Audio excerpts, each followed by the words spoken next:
For this meeting, the Triton School Committee is convening remotely via Zoom using the information posted on the district's website identifying how the public may join. If you are personally attending by video conference using your device's camera, please be aware that others may be able to see you. Committee members and administrators, please remember to mute your phone or computer when you are not speaking. All supporting materials that have been provided to members of this body are available on the district's website with the agenda posting unless otherwise noted. The public is encouraged to follow along using the posted agenda. Each vote taken in this meeting will be conducted by roll call vote. Please note that this meeting is being recorded and that anything that you broadcast may be captured by the recording. So calling this meeting to order. I'm Narissa Wallen, Chair of the Triton Regional School Committee, and I appreciate everyone coming tonight. I know this was a meeting that was scheduled last week on relatively short notice.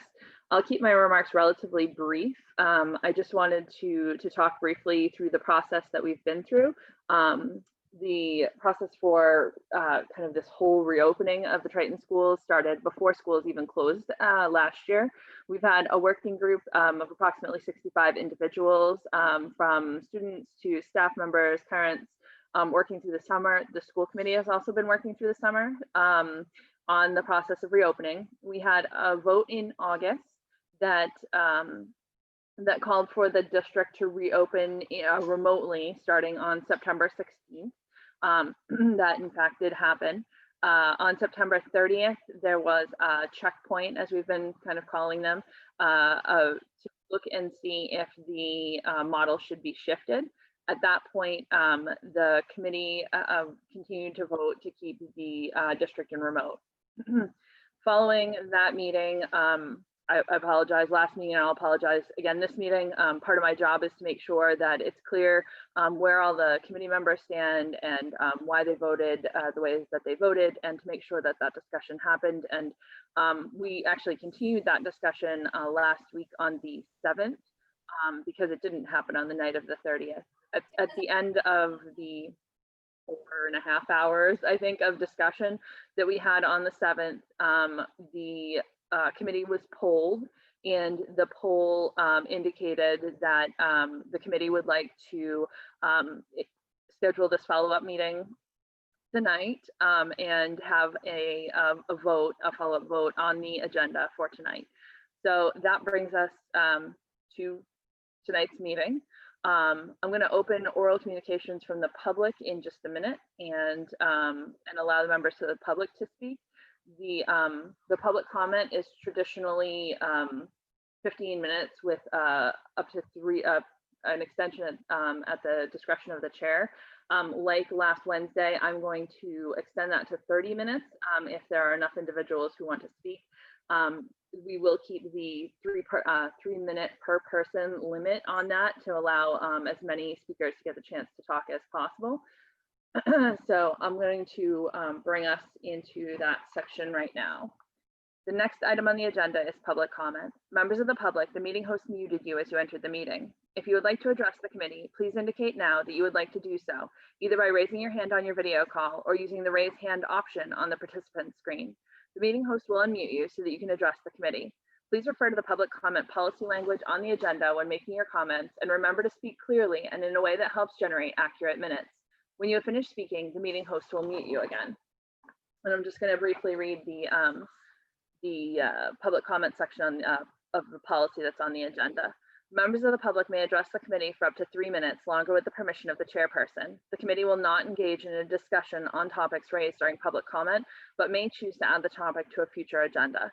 This agenda segment will be limited to 15 minutes unless extended at the discretion of the chairperson. And as I mentioned a minute ago, I will extend that to 30 minutes tonight. By way of signals, which is a little bit harder on Zoom, I'll give you a 1 minute if you run 2 minutes into your 3 minute time period. And at 2 minutes and 30 seconds, I'll give you a hand sign. And then if we hit the 3 minute mark, we'll cut you off with a mute. So I will open it up. All that said, the first person that I see with a hand up is Dan Linden. Thank you. All right. I just want to say that I've heard recently that nearby hybrid districts that have in-person learning are having problems with families cooperating when it comes to the contact tracing. And I mean, this is unsurprising because if you don't want your kids quarantining at home for a couple of weeks, you might be hesitant to provide honest information. But it's exactly this kind of selfish behavior that prevents our community from adequately managing public health. And all the nearby colleges and universities that are having success with this situation are doing so with comprehensive monitoring programs that involve constant testing and tracing. Without that kind of monitoring, we are just waiting for an infection to arise from somewhere and spread before any early warning. So, I mean, this risk is only going to get worse as the second wave of the pandemic washes over this country, as it's already starting to do, and as the weather gets colder. So, in my mind, the way to solve this is to test all the kids and the teachers on a regular basis. That's what successful organizations and communities around the world have done. And the United States is an embarrassing exception for various reasons, which is frustrating because we don't even need the vaccine necessarily if we had better testing. So until we can do that, until we have the capacity to test regularly, we just should not be opening schools to in-person learning. Thank you. Yeah. The next person I see on the list is Kristen.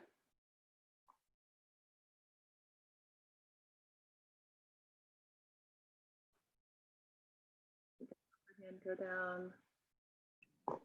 Hello. Oh, there we go. Hi, how are you? Hello. As someone directly impacted by tonight's vote, my daughter would like to share her thoughts as a member of the elementary student body, if that's okay. Absolutely. My name is Jennifer Collins. I am in 3rd grade. I really want to go back to school because online learning stinks. I don't get to see my friends, and that makes me really mad. I am really bored being at home all the time. Please let us go to school. Thank you. Is that it? All right, thank you. All right, just reset here. Next one is, it's Wendy's iPhone. So I'm not sure who that is. Hopefully that person will recognize.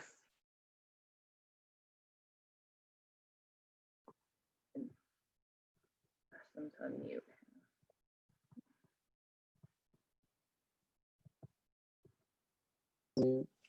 There we go.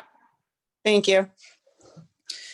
So I just want to read something I pulled directly off of the CDC website. The best available evidence indicates if children become infected, they are far less likely to suffer severe symptoms. Death rates among school-age children are much lower than that of adults. At the same time, the harms attributed to closed schools on the social, emotional, and behavioral health, economic well-being, and academic achievement of children in both the short and long term are well known and significant. The lack of in-person educational options disproportionately harms low-income and minority children and children living with disabilities.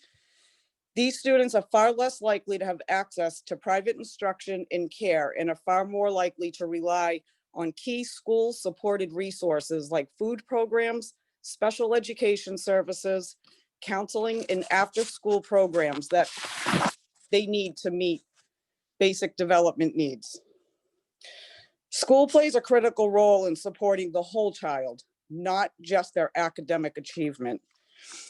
Schools provide a stable and secure environment for developing social skills, peer relationships, social interaction at school among children pre-K to 12 is particularly important for development of language, communication, social, emotional, and interpersonal skills.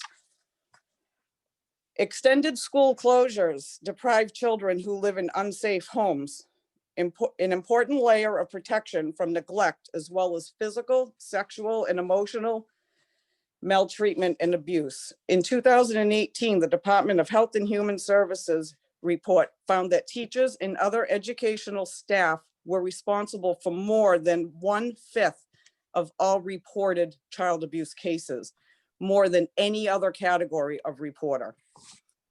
During the COVID-19 school closures, however, there has been a sharp decline in reports of suspected maltreatment but tragically, a noticeable increase in evidence of abuse when children are seen for services.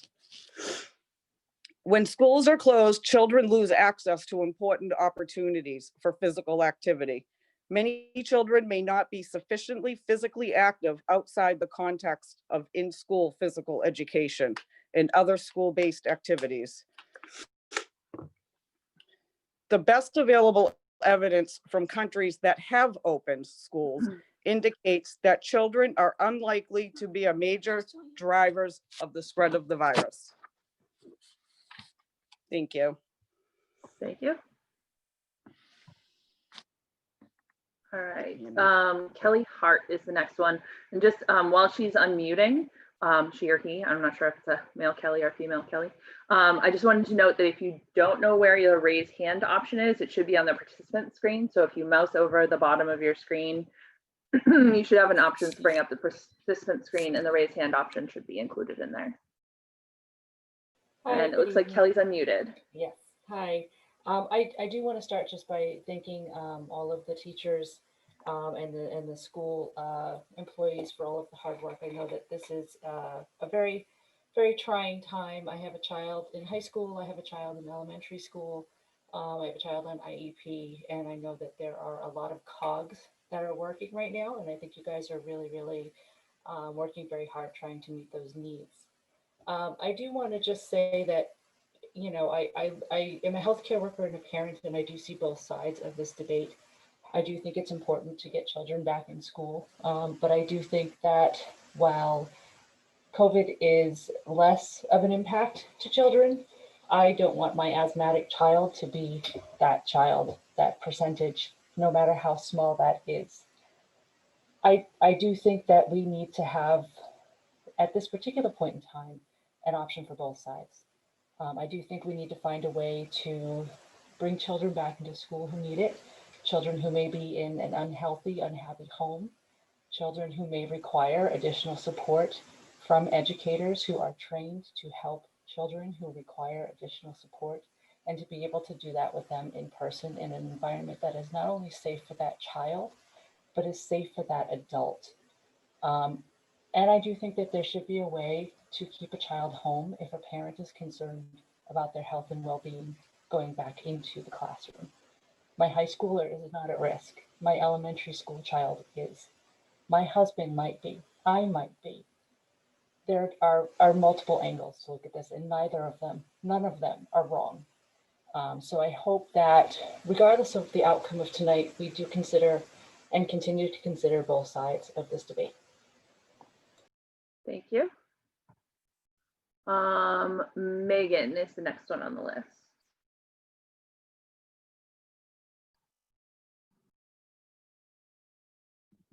Hi, everyone. Thank you. Thanks, Narissa.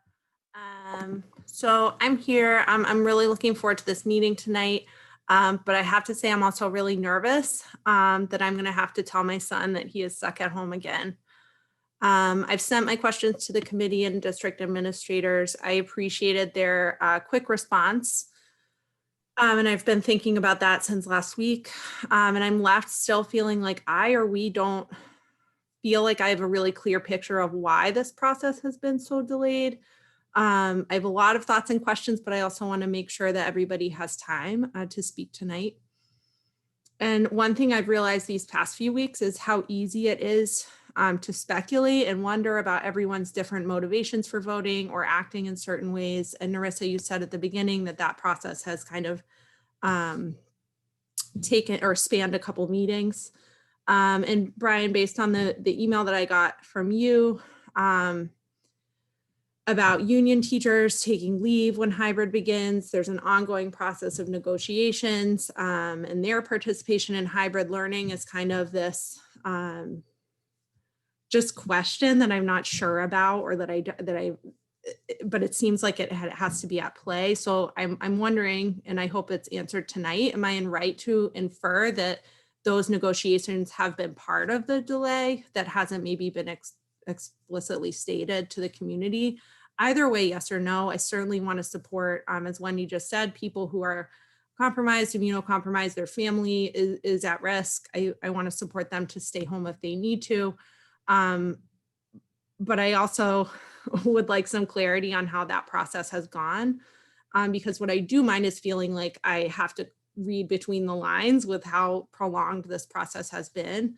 And this led me to the essential questions that I asked in my email to the committee and to the district. And I'm going to ask them again now because Narissa, you were right to point out to me that if that you can't respond in a forum such as that over email, you have to respond publicly, which is why I'm bringing it up in this forum. And I hope we leave with an answer tonight. And I do understand like the purpose of the school committee and all of that. But my question was quite literal in relation to the circumstance we have now, which is the goal of these meetings to decide what's best for everyone's children? Or is it the school committee's job? Are we deciding whether parents get to choose or not for what's best for their own children? So I just want to close. I'm hoping that I get clear answers to those questions tonight. And I hope the committee agrees to give parents that choice. I'm going to hope that because I have a very bright, active, curious 8-year-old son downstairs who would not tell me that remote learning is going well, which I've heard and I've read as a rationale for why we may just stay remote.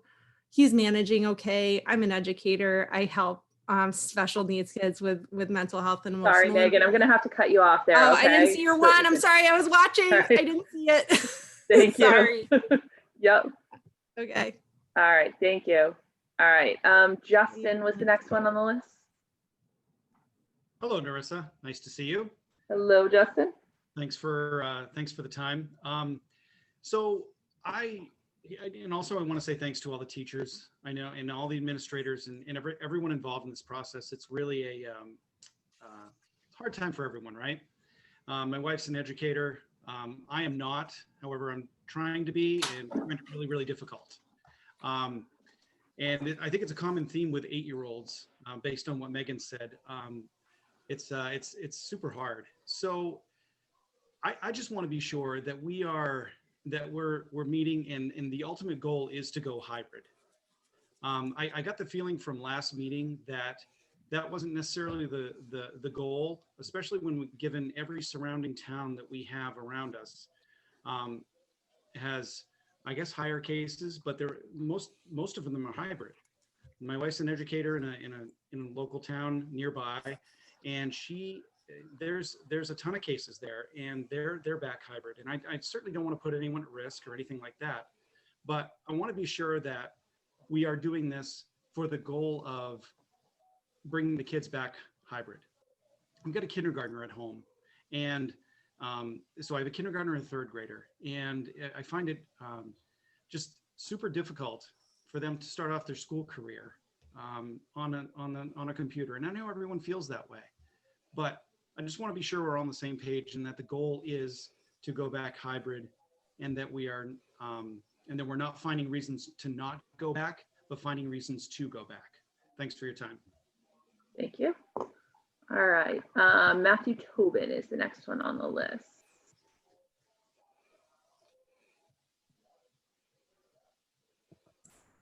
Yes, hello. There we go. All right, Thank you. Yes, thank you. Hello, everybody. Yes, so I just want to first by just really commending the work that the teachers are doing and that the administration has done so far. I'd also just like to say that I think the plans that have been put in place by the district, the hybrid plans, is a solid and great plan that's in place. Yes, it's not ideal, but it's working extremely well with what they have. And I want to commend all the administrators and the work that everybody's done for that. I think we need to remember that. And I'm a parent of a 5th grader and a 1st grader. Remote school does not work. They are not happy kids sitting in front of a computer for all of their day doing their work. They want to be with their friends. They need that social interaction. So I just like to emphasize that. The other thing that I think we really need to not forget about here, I think it's easy for us to forget about in the areas. I'm listening to the school. In the areas where we live, is it's a socioeconomic justice issue that we have here. My kids are, to some extent privileged. They have people that can sit next to them, answer questions. I watch other kids in these classrooms that do not have that, do not have the supports that my kids have. And there's a lot of studies out there that have shown that, remote school increases achievement gaps with low income students, right? There's a study that just came out over the summer from Harvard that noted that achievement, it has declined by half for students in low income and by a third with students in the mid-income zip codes. This is a real problem. Do we want our kids to be a third have their achievement drop by a third compared to our peers? I don't think that's where we want to be as a community. And I just urge the community to think about that as they vote. Thank you for your time tonight. Thank you. Martha is next.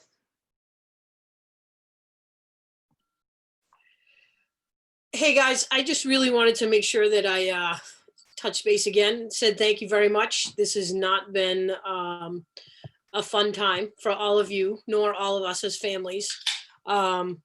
I also wanted to make sure that I, again, said thank you to Brian, but Kim Croto, I really wanted to say thank you to you. Last week, listening to you was amazing. And you essentially said everything that I wanted to hear as a parent. I already knew that Brian and his team had a plan in place, but you really laid it all out there. And in my opinion, really proved and showed many people the exact reasons why our kids should be hybrid and back in school. So I needed to make sure that I said thank you to you. I also wanted to, I think most people who know me know that I work in another district, and I've been very open. My district is in the red, and we are hybrid. Numbers came out today. The mayor of that city came out and talked about those numbers. He does a mayor's minutes every week. He breaks down the numbers. And so there's 62 new cases in that city. There's 16 kids under the age of 19, 2-year-old, couple of 3-year-olds, 5-year-olds, 7, couple of 13, couple of 18. But essentially only 8 of those kids are in our public school system, and not a single one is in school, and not a single one of those cases are related. So they're all independent of each other. And I guess, being hybrid this past week, last week, and then these last couple of days, well, yesterday, I gotta tell you, seeing the 9th graders and our over 100 special population kids in our building, in my high school, has really been the coolest thing.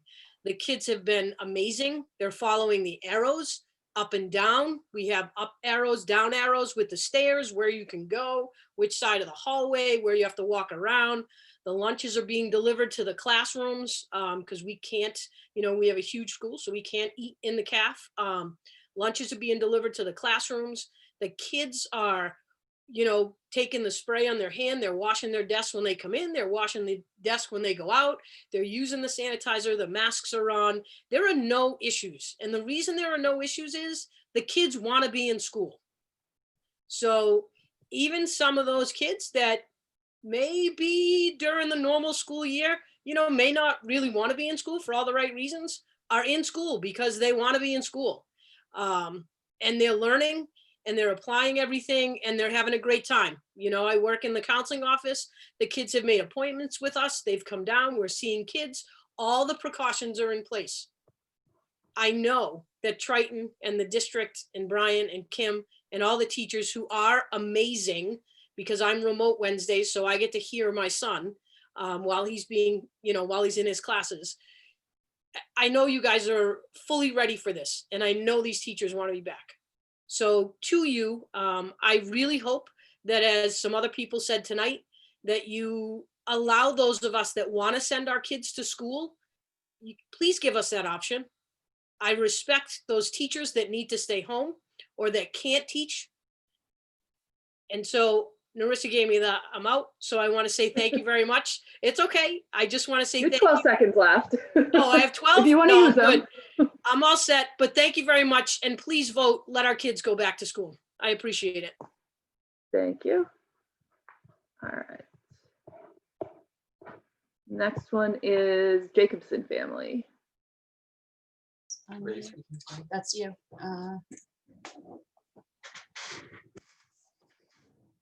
I'm Cole Jacobson. It's just going to be me speaking tonight.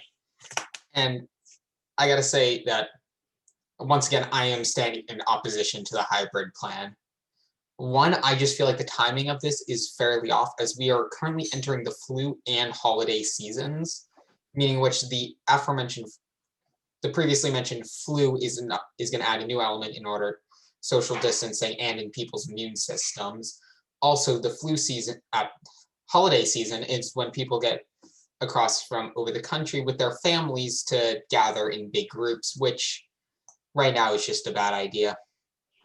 But on a more significant matter is the remote option in comparison to the hybrid plan. The Florida model will be cutting off me or anybody else that chooses it from the teachers that they need. We need our teachers in order to be able to grow as students. And if you're asking me to give up my teachers, you're pretty much asking me to give up my educational career. Or I need them as much as anybody else does. I had another point. Give me a second. Got about a minute and a half. So, Yeah, hold on. all good. I had a thought. Florida safety, other students.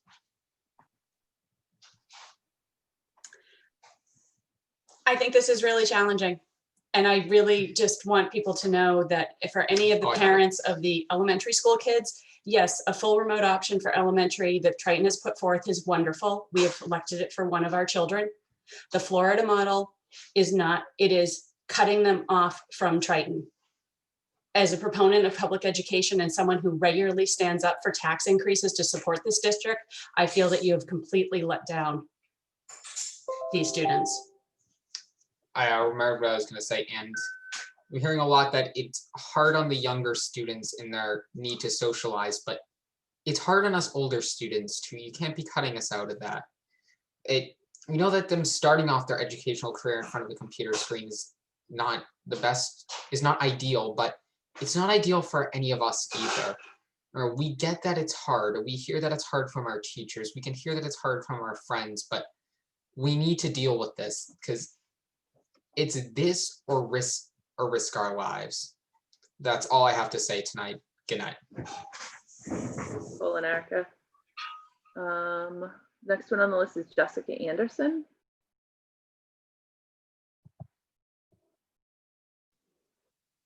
Can you guys hear me now? We can. Yay, thanks guys. I am the mom of a 7th grader, new to the middle school, a 5th grader at NES, and they've both gone through the NES community. I would walk through fire for anybody in that school. Love Triton so much. I also have a niece that is in kindergarten and a nephew that's in preschool. So I feel like that's a bit of the gamut. Would love to echo everyone else's comments on the thank you to the teachers, the district, the school committee for all of the hard work that you guys have done.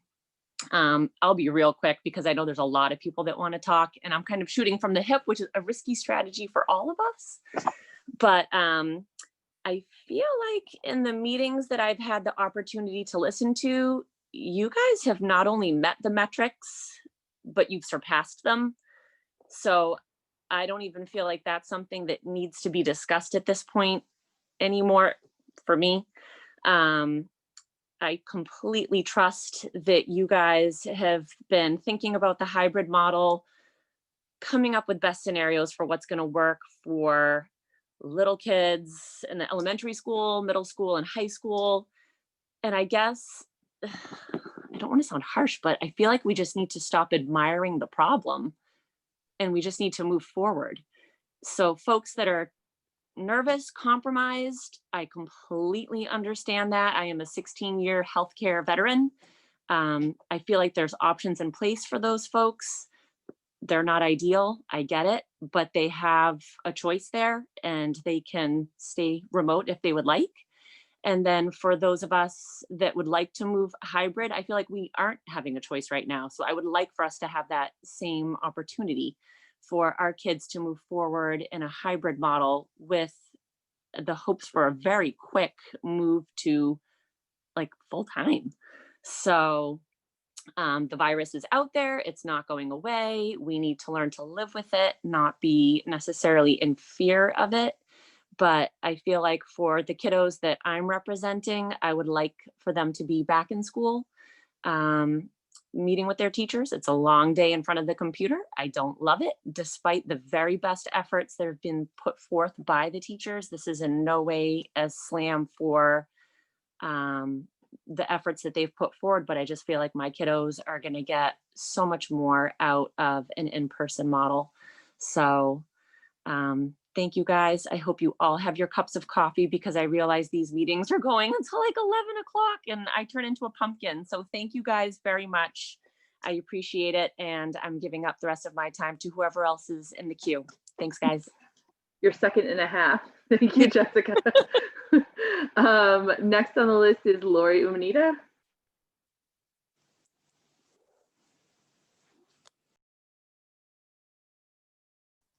Hi, I'm actually Claudia. You may. Oh, hey, Claudia. Student. I'm on my mom's laptop, and I'm a senior this year, so nobody wants to go back more than me. I got to get that point straight away. But I feel like the hybrid model, I see a lot of similarities to what we did in the spring on our off days. And personally, for me and for a lot of people, the lack of instruction did not work for me.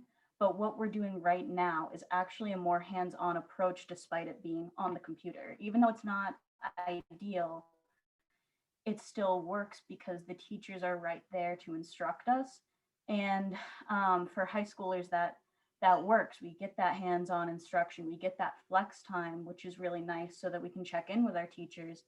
And I've heard from a lot of parents tonight about their younger children, and I understand that I'm a legal adult. I'm not the same as a fifth grader, which is why I'm very confused, because I feel as though we should be treated separately, because I know those kids are full of energy and they want to get back to school. And I think they should have that option. But I think that I should also have the option to do what I'm doing now instead of doing the Florida school, which again is a lot like what we did in the spring, which did not work for me. So I feel as though if we go hybrid tonight, that might be ideal for the little kids, but I don't think that's going to work out for me on my off days. I think, I've heard from a lot of kids, and that's not the route that we want to go down. And with the possible health risks, I think that it will be very short-lived if we do that. I also thought that the Jacobson family made some excellent points, and I agree with a lot of what they said. And I think that's about it. So thank you. Thank you, Claudia. All right, it looks like we have time for probably one more. Madeline? Hi, can you hear me? Yes. Okay, perfect. This is my first time trying this, so I'm probably turning bright red and my heart's freaking out, but here we go. So obviously everybody knows that the numbers are going up drastically. When you look at the weekly report from 9/27 to 10/10, the age group 0 to 19 is the second highest age group of positive cases, with the next highest being 20 to 29. And those are the children that are being tested. When you take into account the fact that children tend to be asymptomatic, they're not being tested. If you were to test all of the children, the numbers would definitely be higher. It's the adults that are being tested due to their jobs, or maybe they have symptoms, or they're in college, those types of things. So without the kids being tested, I don't think we can reliably say that children aren't the vectors of disease. And I know it's a horrible thing to say, but it's true. When school starts, kids bring it home, everybody in the house gets sick. It always happens. And then you have the parents who, regardless of what's in the best interest of public health, will send their children to school sick. And I think that when you have no testing required and you also have no repercussions, how do you ensure compliance? You can't.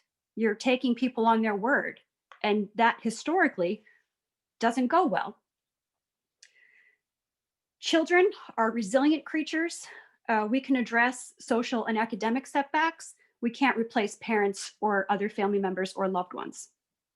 If they get COVID, chances are, especially the older family, that they're going to pass. And then they might even spread it to other people. The risk of death is scary. I have asthma. So I have a 6th grader and a 9th grader. I have a 9th grader who really is doing so much better now with the virtual learning than he was in the spring because it's hands-on. So I either have to put him in an environment with a Florida virtual school where he will undoubtedly fail. He will not succeed on any level on that platform, or I have to pinky swear with him that he will take COVID seriously and he will think about that before he comes home, potentially carrying COVID to me, where I most likely will not survive it due to multiple health issues. So we don't have a good option. We either have fail academically or let's put my health on the line and hope that people are honest when they send their kids to school. The other thing when we were required to give our survey responses and to consent to either full-time remote or hybrid, how can you move the date after that? We consented believing that November 10th would be the earliest date that they would go back. And then you guys moved it. I didn't consent to the time period that you're now looking at. And that's all. Thank you, everyone. Thank you. Madam Chair, I'd like to make a motion. Go ahead, Mr. Lees. I'd like to make a motion that the committee consider further public comment if there are people available. Well, that's respectable. The policy puts this at my discretion, not at that of the committee. And I want to make sure that the committee has ample time to discuss tonight. We will move on in the agenda at this point. So you're going to shut down the motion, Madam Chair? I didn't hear a second on your motion, but yes, yeah. I'm going to shut down your motion because it's not at the committee's discretion. I mean, they could opt to waive the policy if they so chose to, but the policy puts it at my discretion as far as the length of public comment.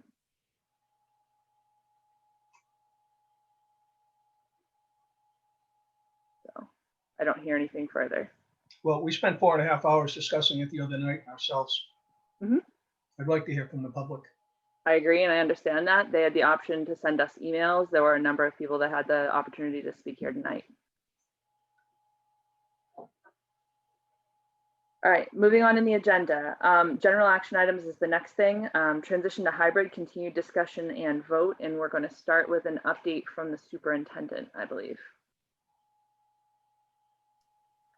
Yes, so I am actually going to ask Kyle and Kim to give a few updates in regards to various topics that we've been talking about along the way. Why don't we start with Kyle? Just give us a quick update on HVAC issues. Absolutely. So quick refresher, we had an independent engineering firm come out back in August to meter the airflow in every room of every school building.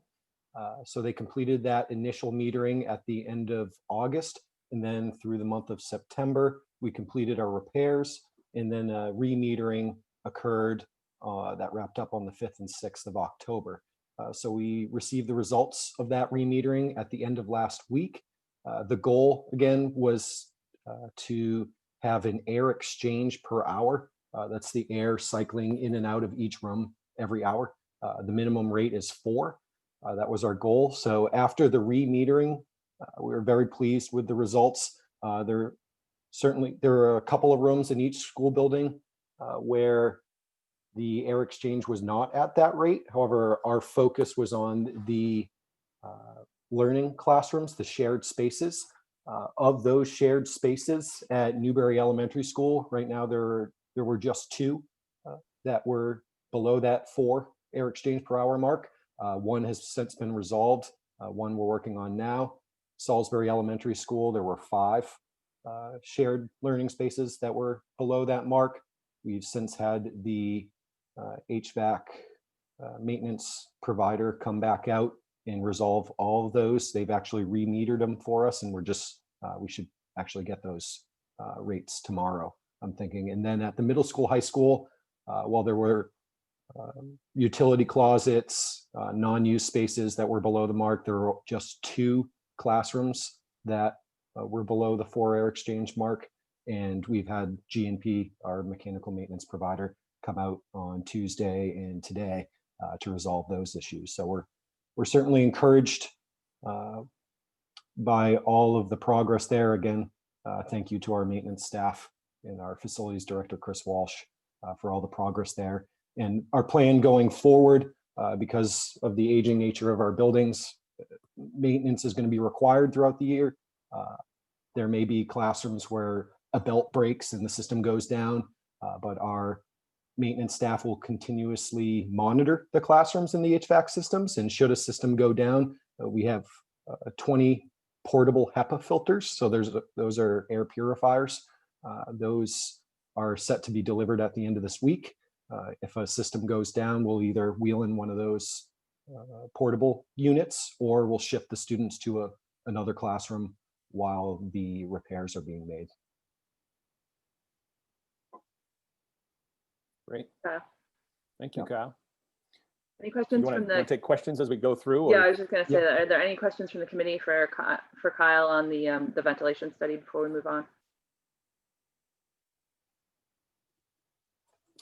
Paul Mayette, and then I'll come to you, Tina. You mentioned the classroom at NES. I believe that was the one that remains unresolved.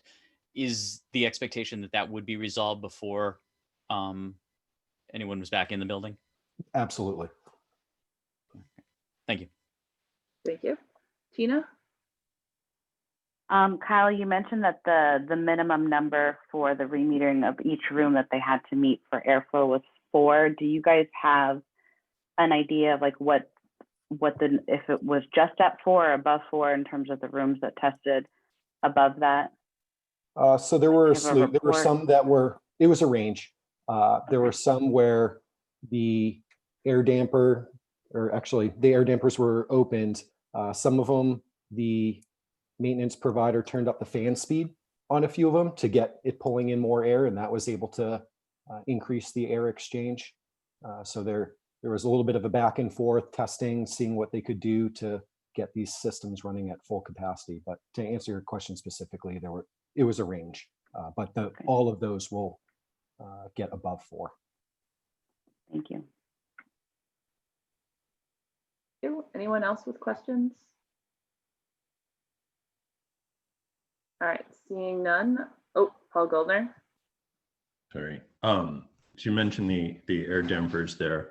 And we talked, I think it was 2 weeks ago, about when we get to inclement weather, we may have to close down those dampers. Do we have a sense of how many rooms might fall below that 4 with the dampers closed down?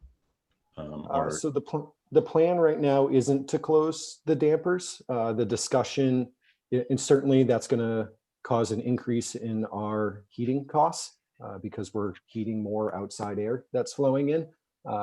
With the trying to pair multiple safeguards, such as having all the HVAC systems running as they should, opening the windows, wearing masks, hand sanitizers, all of those layers on top of each other are what create the safe space. Having the air exchange at 4 per hour, 4 air exchanges per hour in each classroom, that creates the proper flow. The windows being open enhances that. So certainly we don't want these classrooms to be 50 degrees. So if we need to close windows in some classrooms, we may have to do that, but the dampers will stay open.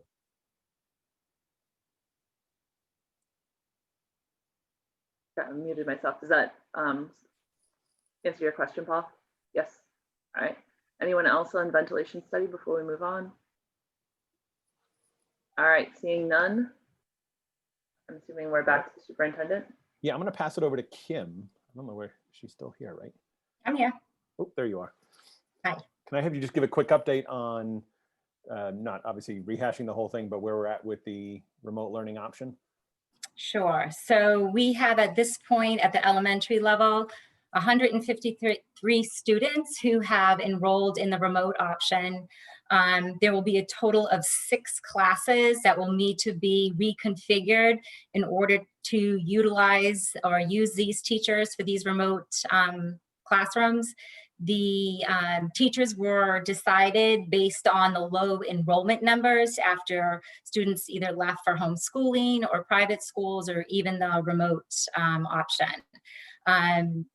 The remote teachers, the 6 of them attended an orientation today where they had an opportunity to ask various questions and receive timelines about the transition, messaging to families who will be impacted by this move, whether those who could potentially be in a new classroom if they go back hybrid, or for those who will be having a new teacher if they move into that remote option. So they will be notified by this Monday, this coming Monday, the latest. We will also be scheduling transition activities for the students so that we can hopefully reduce any of their anxiety as they move from one classroom to another learning environment. Special education services and interventions will still be provided for these students who will be working through the remote model.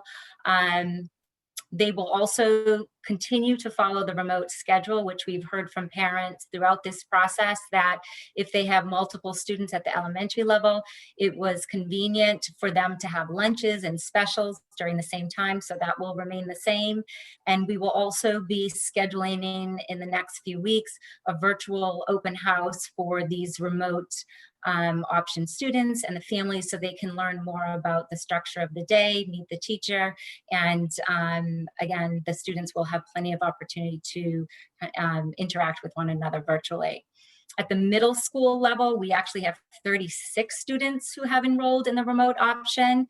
In this particular model, just like with the elementary school, we were able to have the curriculum taught by our current middle school teachers. We have combined 7th and 8th grade in these 80-minute teaching blocks, which sets them up nicely so that they can have a 7th grade section and then have the 8th graders work on asynchronous activities and then switch over to work with the 8th grade and instruct the 8th grade students. So the principal is finalizing each schedule. They've worked through each one of those schedules individually, so I appreciate all the time that they have put in to that to make sure that, again, the transition is seamless and successful.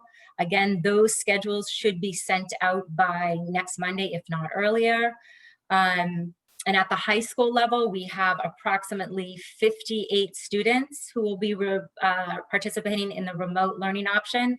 That is through the courses that are offered through the virtual Florida school. It is not the virtual Florida school. I did receive a lot of emails, and I just want to clarify, they do have a Florida virtual school that is in existence that does not have good ratings. I think I heard they have 2 stars. So I just want to make it clear that we are having access to the courses, but our own content teachers will be overseeing that content and supporting the students through that academic process. Excuse me. We will, in all situations, whether elementary, middle, or high, provide opportunities for the students to stay connected to their classmates. At the high school, that will be done through guidance seminars, through advisory, and even through, excuse me, some specialized electives. Tomorrow, we have an orientation meeting scheduled during the day, so it's at a flex time so the students can attend and get some of their questions answered. That particular orientation will be recorded so that folks who cannot attend will have the opportunity to listen in, excuse me, at a more convenient time. But if for any reason that time does not work out and you really want to talk to somebody in person, and I have tried to get back to people at a very early time so that we can help you through this process and answer any outstanding questions that you have. So that's kind of in a nutshell where we are, Brian, as far as the remote option. Thank you, Kim. You're welcome. Questions? Go ahead, Maureen. Thanks, Kim, for that update. I just have a couple questions. So I just want to make sure I got everything down correctly. So for the elementary level, you said it's across the 3 elementaries, it's 150, or sorry, yeah, 153 students that would be electing to stay remote, and that would be divided up among 6 teachers. Is that correct? 6 classroom teachers? It's actually, yep, it's 7 if you include kindergarten. Okay, so 7 teachers. Middle school was 36 students, and did I understand correctly that it'll be combined 7th and 8th grade? And is that one teacher that would oversee that cohort of 36? Yep, so we would have each group, 7th and 8th grade group, working with, if it's ELA, one ELA teacher during an 80-minute block, and that teacher would just schedule 40 minutes with the 7th graders and then 40 minutes with the 8th graders. And then they would go through their schedule. Same thing with math class. They would have 40 minutes with the 7th grade and then 40 minutes with the 8th grade every single, no, not every single day, because it would be divided into their particular schedule. The hybrid schedules. Yep. And then for the high school, and this is the one I think, there's a lot of concern over. Yep. So there's 58 students that are going to be eligible to take advantage of the Florida coursework, but it's not the Florida teachers. It's our teachers Correct. that are overseeing the coursework. Yep. And how many, do we know how many teachers, how many high school teachers will be involved in overseeing that coursework? There'll be 10 in total. And so there's 2 content teachers per subject, core subjects. And Triton teachers. Correct, Triton teachers. And in addition to the content specialists that they will have opportunities to check in with and meet regularly, they will also have a remote coach. And the remote coach is specifically designed to look at their schedules, make sure that they're up with the pacing. And if they're having any issues or concerns, or maybe the courses hasn't been matched correctly to the particular child, maybe they need something more accelerated, they'll have that opportunity to work through those and communicate on a regular basis with the content specialist. So we certainly want to make it as meaningful and as engaging. We know that this was kind of an area that we needed to look at based on the spring, and we wanted to give the kids as much support as possible. We do have a handful of electives that are not being offered through the Florida Virtual School, and we're working right now to make some type of arrangements if possible, so that for the few that we can potentially remote into that class if the numbers allow. And again, I would just add to that, even though those numbers are more, the work behind the scenes with the guidance counselors and the principals to really look at each and every single schedule it's just amazing what they're doing, so that they know that the situation is certainly not what we had hoped for, but because of the pandemic and giving kids an option, we are really trying to make it a meaningful experience for them. So I just wanted to clarify, when you talked about the 10 teachers, so there's 10 per content area for the core content areas. That's not 10 full-time teachers. The FLVS platform is a largely self-paced learning management system platform. So it's under the guidance of Triton teachers, but it's not with the Triton teacher all day. I just wanted to make sure that was clear. I know we've talked about that every week, but it just is, that conversation was happening. I wanted to make sure that point was clear. Yeah. Right. No, I think that's important to make sure that that's clear, but I also think it's important for, it to be stressed that it is Triton teachers. I think that sometimes has gotten lost too. So there are no Florida virtual teachers involved. Yeah. Right. So the only thing that we have connected is we have their bank of their courses, and the courses themselves, when you go in and you audit some of the courses and materials, because they've been doing this since, I don't know, 1999, the courses and the selection of what they've put together for their remote courses is high quality, and they obviously need some teacher and some guidance, so we're able to provide that and use our Triton teachers. Thanks so much, Kim. Yep. Other questions on Kim's update? Go ahead, Mr. Lees. Oh, All right, and are these existing Triton teachers or teachers to be hired to deal with the Florida remote? It'll be an additional, we can, a section as a course is a one section of a class. So we're paying additional sections of existing teachers so teachers will opt to do this in addition to their regular caseload. And have the teachers as a group, the union, bought into this? Yeah, it's a contractual, the pay structure is there. It happens quite routinely when we have an extra section of science that we need, for example.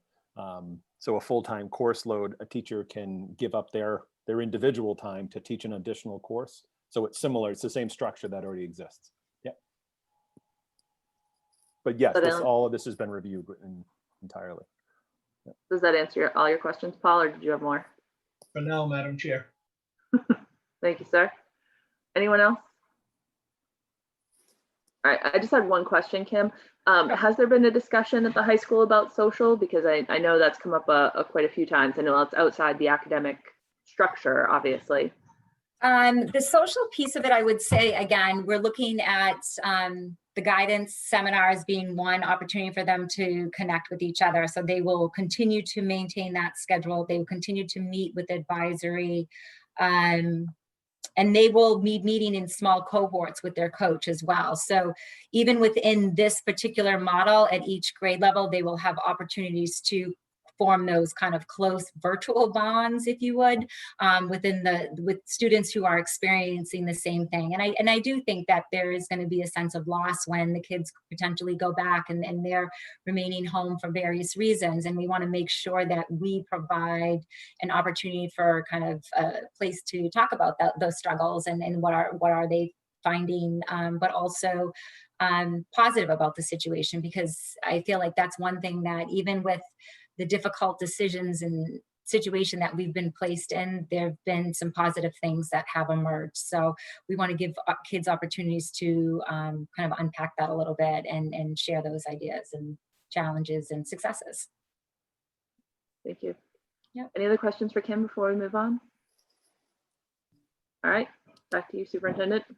All right, so I'm going to take two quick updates, and these are trying to address questions that were raised last week or ongoing discussions we've had over the weeks. So last week we talked about, obviously we're moving into the hybrid model. We've had the discussion about staffing challenges. So the hybrid model as it stands has not adjusted since we last spoke. I know there's been, I vouch myself personally, I've had several discussions with families in regards to the hybrid model. And there's been discussion about the streaming option versus the non-streaming option, the alternative remote days being largely asynchronous. I will say, the model hasn't changed in regards to the way that we're able to resource that with the existing resources. I do in the discussions that I've had with lots of educators, individual students, parents, there is certainly going to be a varied approach based on each educator, their content area, the age of their students. And so that is going to vary. I mean, certainly at the kindergarten level, we know that sitting in front of a computer doing synchronous learning just doesn't work.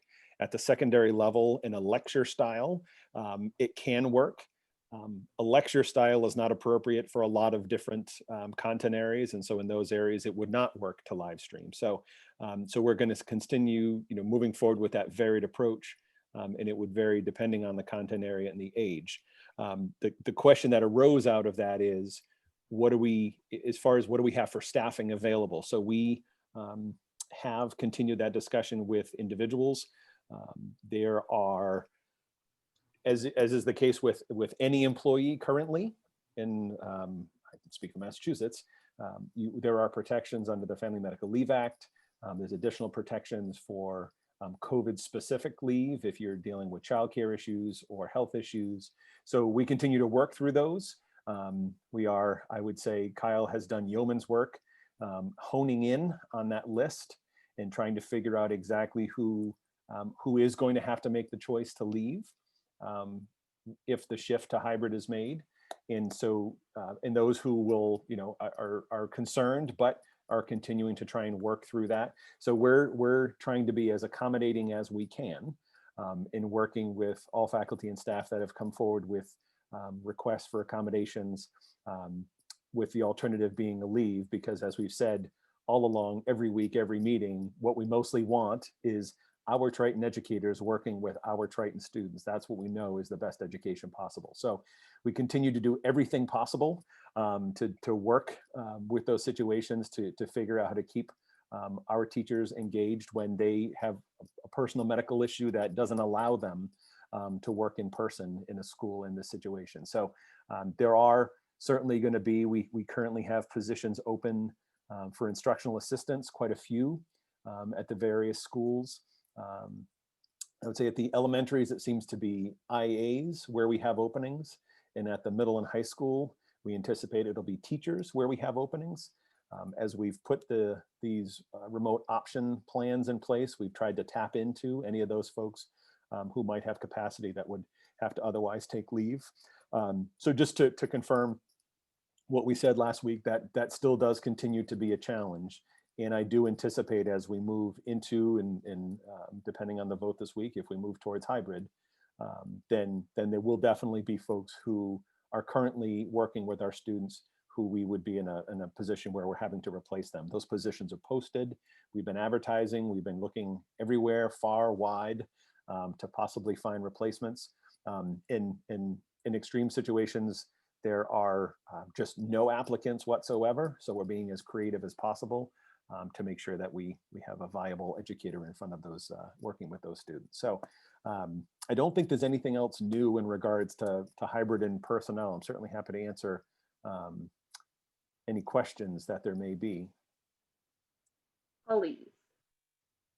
Brian, can you? Oh, we lost your audio, Paul. Brian. There you go. Yep. Can you tell us how many at the grade school, the middle school, and the high school will definitely not teach anymore if we shift to a hybrid model? I cannot tell you that right now, no. Can you estimate? I would say there's probably, there's a few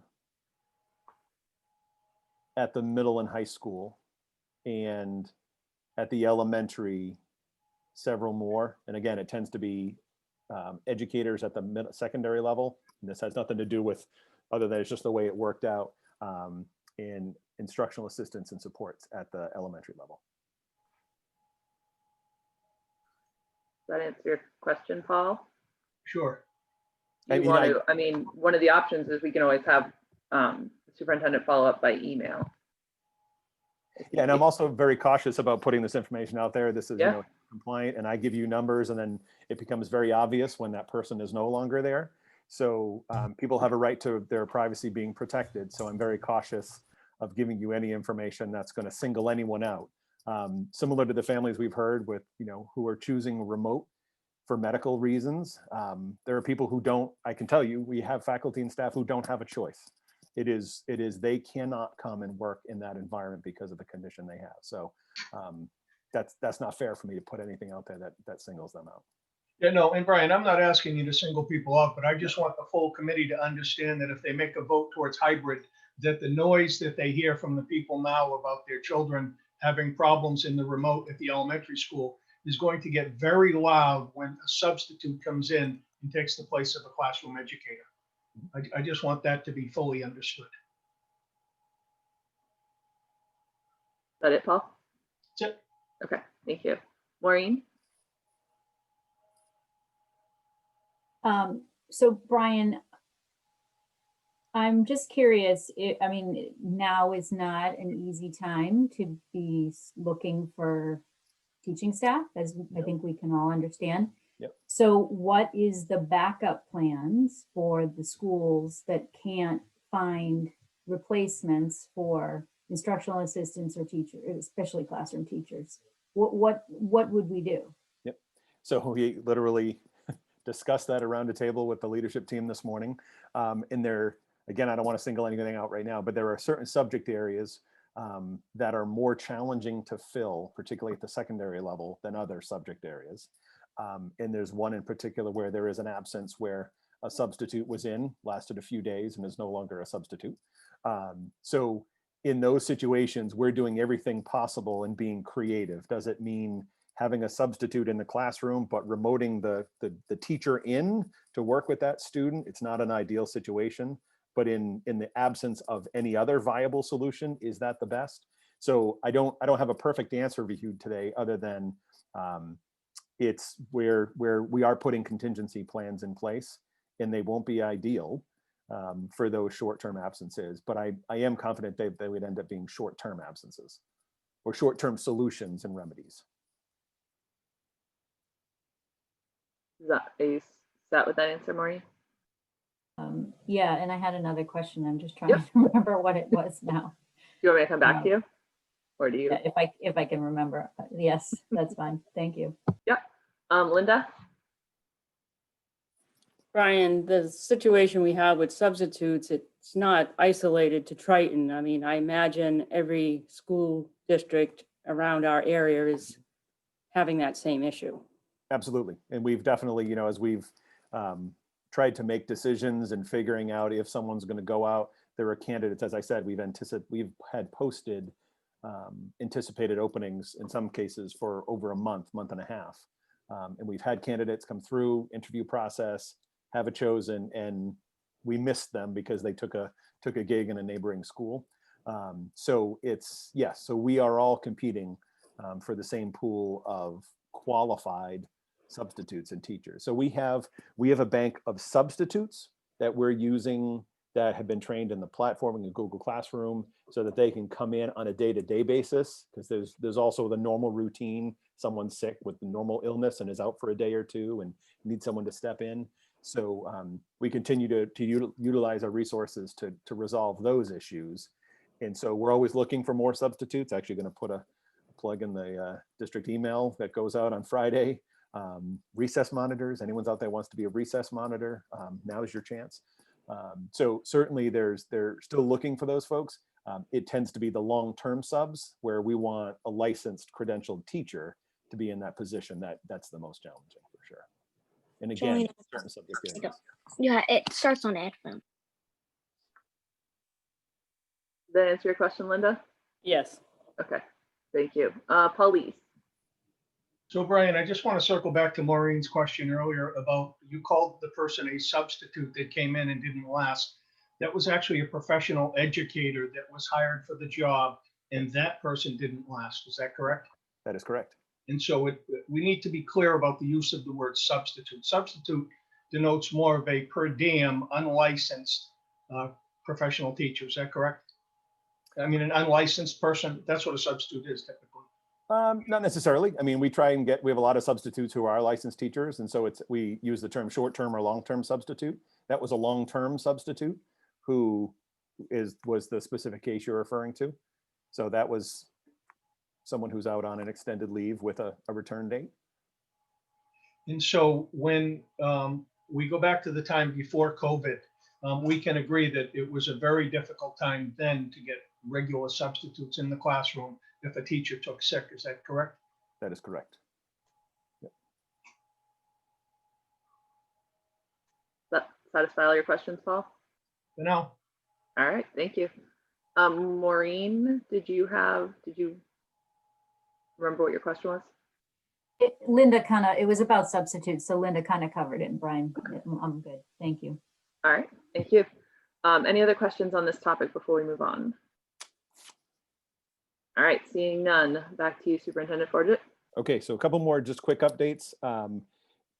Still working through this, but as of yesterday, we got it alluded to, and then yesterday there was guidance posted, and I forwarded it to you, the committee earlier, about an hour and a half ago, or hour and a half before the meeting, in regards to extracurriculars, specifically the arts and PE with those kind of those classes. So the significant change, and really the only change, is that woodwind instruments can now be also utilized inside with 10-foot distancing. Woodwind and brass inside with that 10-foot social distancing. It says encouraged masks. Obviously, our policy requires masks. and also bell covers. So there are specific masks that have a flap if you play the trumpet, so that you can still bring the trumpet to your lips. So have talked to some of the arts folks and just starting to literally just run with this, but that's certainly helpful for band in allowing those groups to be practicing inside. Obviously, a band with 10-foot distancing gets really large, so it's going to have to be smaller groups or larger spaces. But just to clarify that new guidance did come out. Again, it recommends masks. Obviously, the policy that you have that requires masks would override that. But that is new. That what it did not change is that any vocal, so any singing, choir, music theater, none of those were adjusted. So they're still not allowed inside. They can be held outside with that 10-foot distancing with masks in order for that to happen. So that was just a quick update. We talked about adjustments to preschool and kindergarten last week. We are looking forward in planning on increasing the amount of time that preschool sessions run on their normal schedule. So we have a Monday, Wednesday, Friday morning, a Tuesday, Thursday morning, a Monday, Wednesday, Friday afternoon. So each of those sessions are running a condensed section for each day the students are in.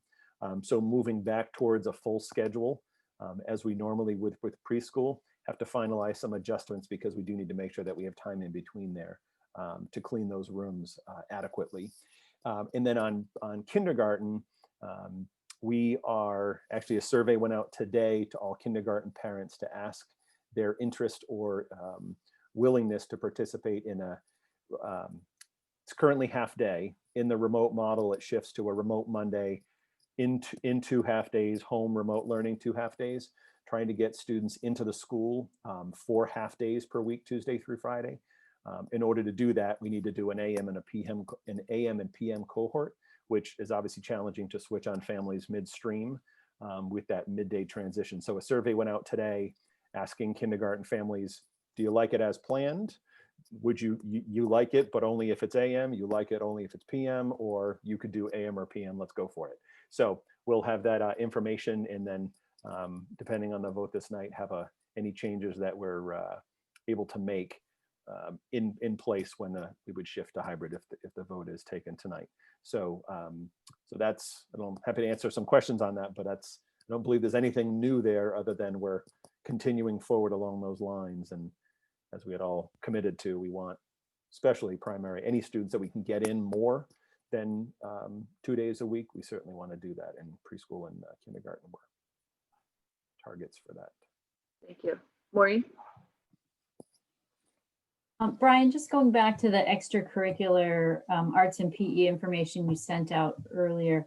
I have to admit, I looked through it quickly. I didn't read it, word for word, but I'm just curious, is this for all levels all the way down to elementary? Correct. Yep. Okay, so it's not just high school. It is not. No. It would be. Yep. It's the use. It's any choral anything or any instrumental in public schools in Massachusetts. This is the guidance. Yep. Thank you. And in that document that I sent, I ran it through draftable, so you can see printed almost like a bluish color on mine, but on the screen it's a greenish, and it highlights any areas that change. So you can see it's really only about the brass and woodwind instruments. All right, thanks, Maureen. Any other questions? Brian, can you just talk quickly about the choice of 4 half days versus 2 full days? Was that for kindergarten? Was that something that I mean, I know that there were just a couple of different models being considered. Yep. And so that's why you landed on that one. So that still may be where we land. I think the survey we wanted to keep very simple.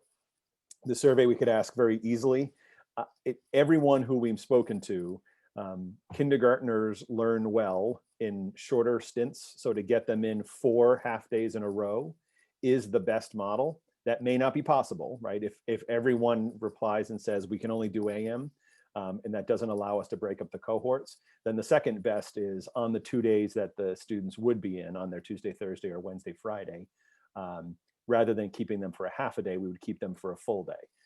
That's a long day for kindergartners in masks. So again, not the ideal solution. If it's the second best option. So if that's what it takes to get more face time working with our kindergarten teachers, they've said over and over again, they need these students in front of them, not remotely at that age. So that's a second best, but that would be a fairly straightforward next step where the survey is really dipsticking the half day possibility. Okay, thank you. Erin? Lost you on my screen. Hi, I just wanted to ask a little bit with bringing up the brass and the woodwinds, and just thinking about specials in general for the remote students. Is there going to be more synchronous learning on the specials, and will the remote kids still be able to participate in band and music lessons as a remote student? So you're talking about the full-time remote? Correct. The families that check. So yes, there are classes that are in when Kim was talking about the electives, where there are those kind of one-off roping one student, two students, or in some cases a really low enrollment and the majority of the students have shifted to remote. So we could turn that class to remote. So we're literally taking each class on a class by class basis to see if it's viable. And then for band and any of those extracurriculars, whenever possible, we certainly want to allow, certainly any family who chooses the remote option is still a Triton family, right? So they still have access to all the same programming, similar to if a family homeschools and wants to bring them in for specials or art music PE. If there are certain things that won't work remotely, so the family would have to make the decision of whether or not they participate in that. But certainly any of the remote aspects of those clubs, activities, absolutely, those students will be able to stay connected. And in person if they so choose. But mostly folks are choosing the remote because of concerns about being in person. Does that answer your question, Erin? Somewhat. Yeah, Erin? Yes, all set? All right, thank you. Any further questions from the committee? Tina? I just wanted to confirm for families that might choose one option over the other, if we vote to go hybrid, that if they choose now that option, but then change their minds, that they can still change their minds, but there's a 2-week transitionary period, correct? Correct. Yep. But it is not final. And even families who have said, I think I want the full-time remote option, but I haven't said I'm interested. We said, look, say you're interested, go through the orientation sessions, and still, if you don't ever start, the student doesn't have to actually make the transition. So none of this in any of this process is set in stone. Certainly once we transition someone into the Florida virtual or these remote classrooms, it's going to be a harder transition back for sure. And so we just need, it may be within 2 weeks, but we've asked and we've said it's a 2-week turnaround just to make sure we have time to transition the student effectively. Thank you. Thanks for bringing that up. Thanks, Tina. Other questions from the committee? All right, seeing none, back to you, Mr. Forget. So 2 other quick things just to update you. So transportation, we are moving forward with that just so that you're clear. We are set to go. Nothing's changed, but I also don't know that we've talked about that in quite a long time. So I just wanted to let you know. So currently we have yellow buses, a small number of them running around picking up high priority students. We have vans running around picking up students as well.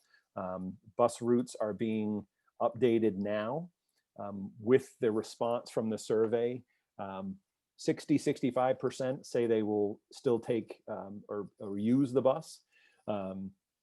Then splitting the cohorts in half, we in the vicinity of 30-35% of a bus capacity, which we can do with the 25 students per bus on the normal capacity. So NRT is finishing up those routes. I believe they were promised tomorrow. And so once we confirm those, we'll get those published for families.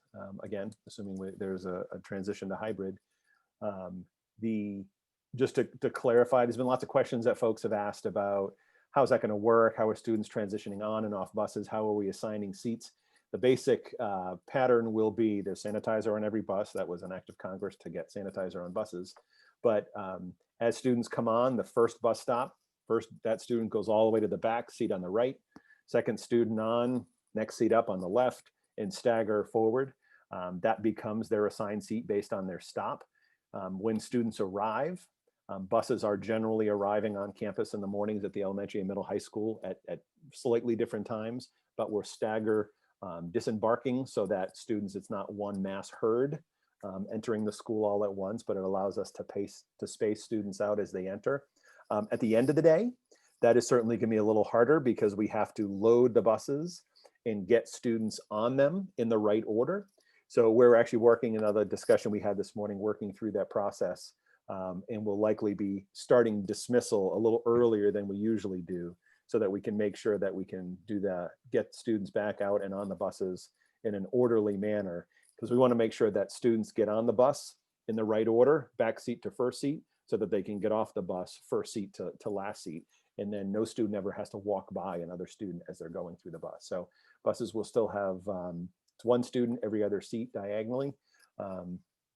And is similar to, like Kyle said, with the windows, unless it's cold, windows should be open. If it's freezing out, we'll leave a few windows cracked on either side to continue the airflow. We are not gonna, our plan says windows open except in the case of extreme weather. So we're gonna let people make the determination of what extreme weather is. It is not just gonna be when it's 10 below. If you've been on a bus, you know the heating system is not abundant. So we're gonna certainly say, keep a few windows open on either side all the way back so that we get airflow through the vehicle, but with distancing and masks on at all time. We believe that'll be safe and we won't freeze everyone. So I just wanted to give that update. And then any questions on transportation? I saw Linda's hand go up and then down. I think she was gonna ask about the windows. I was gonna say, I mean, you answered her question. So none.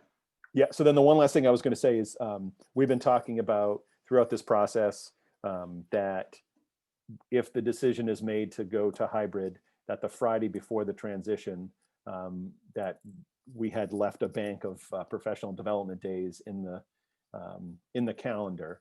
So those are non-school days for students. We had been saying the Friday before. Actually, this morning we talked about the fact that Mondays seem to work really well for everyone, families, everyone, since that's a fully remote day anyway. So the proposal is that it would actually be the Monday of the week that we shift to hybrid would be the day, the professional development day. So that Monday would be a PD day with no students, and then cohort A would start that Tuesday and cohort B that Wednesday. So that was it by way of updates. I believe in regards to my list of questions from last week. And then I don't know that I mentioned this. So in regards to the hybrid model, I've had a lot of discussions about a lot of questions about what does this look like? What does a day look like for at-home learning or remote learning? What does a day look like for in-school learning? So we actually talked this morning, principals are working on communications, videos, so that we can start painting that picture for everyone. So when students transition back, they're comfortable, they're confident. A lot of the anxiety is just walking into that unknown. So we're going to do everything we can to answer the questions that we can up front and give students the confidence they need to walk back into the schools and be excited to do so. All right, thank you. Police. Madam Chair, can you give us an update on or a synopsis of the email that you sent to us about 15 minutes before the meeting? There was a link, but I wasn't able to open it. And I think where Brian is done with his updates, perhaps you could give us an update as to that information.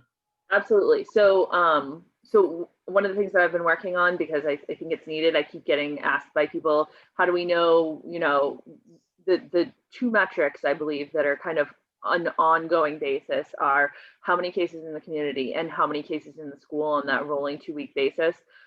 So in conjunction with Brian, I've been working on trying to create a dashboard. So it's a one-page PDF that actually shows how kind of a rolling basis of the number of cases that are reported in the communities based on the Wednesday State Health Weekly report, and also the number of cases that are in the schools. Obviously, we have communications going out locally, but the state is also producing a report that comes out every Thursday that is posted online, and it shows for the previous week how many new student cases and how many new staff or adult cases, other adult cases have occurred within a particular school district. So the file that I sent is just kind of the first go on that draft. They were late bringing the information out tonight. Otherwise, I would have sent it earlier. It's supposed to come out Wednesdays by 6 p.m. It came out at about, I think, 6:35 today.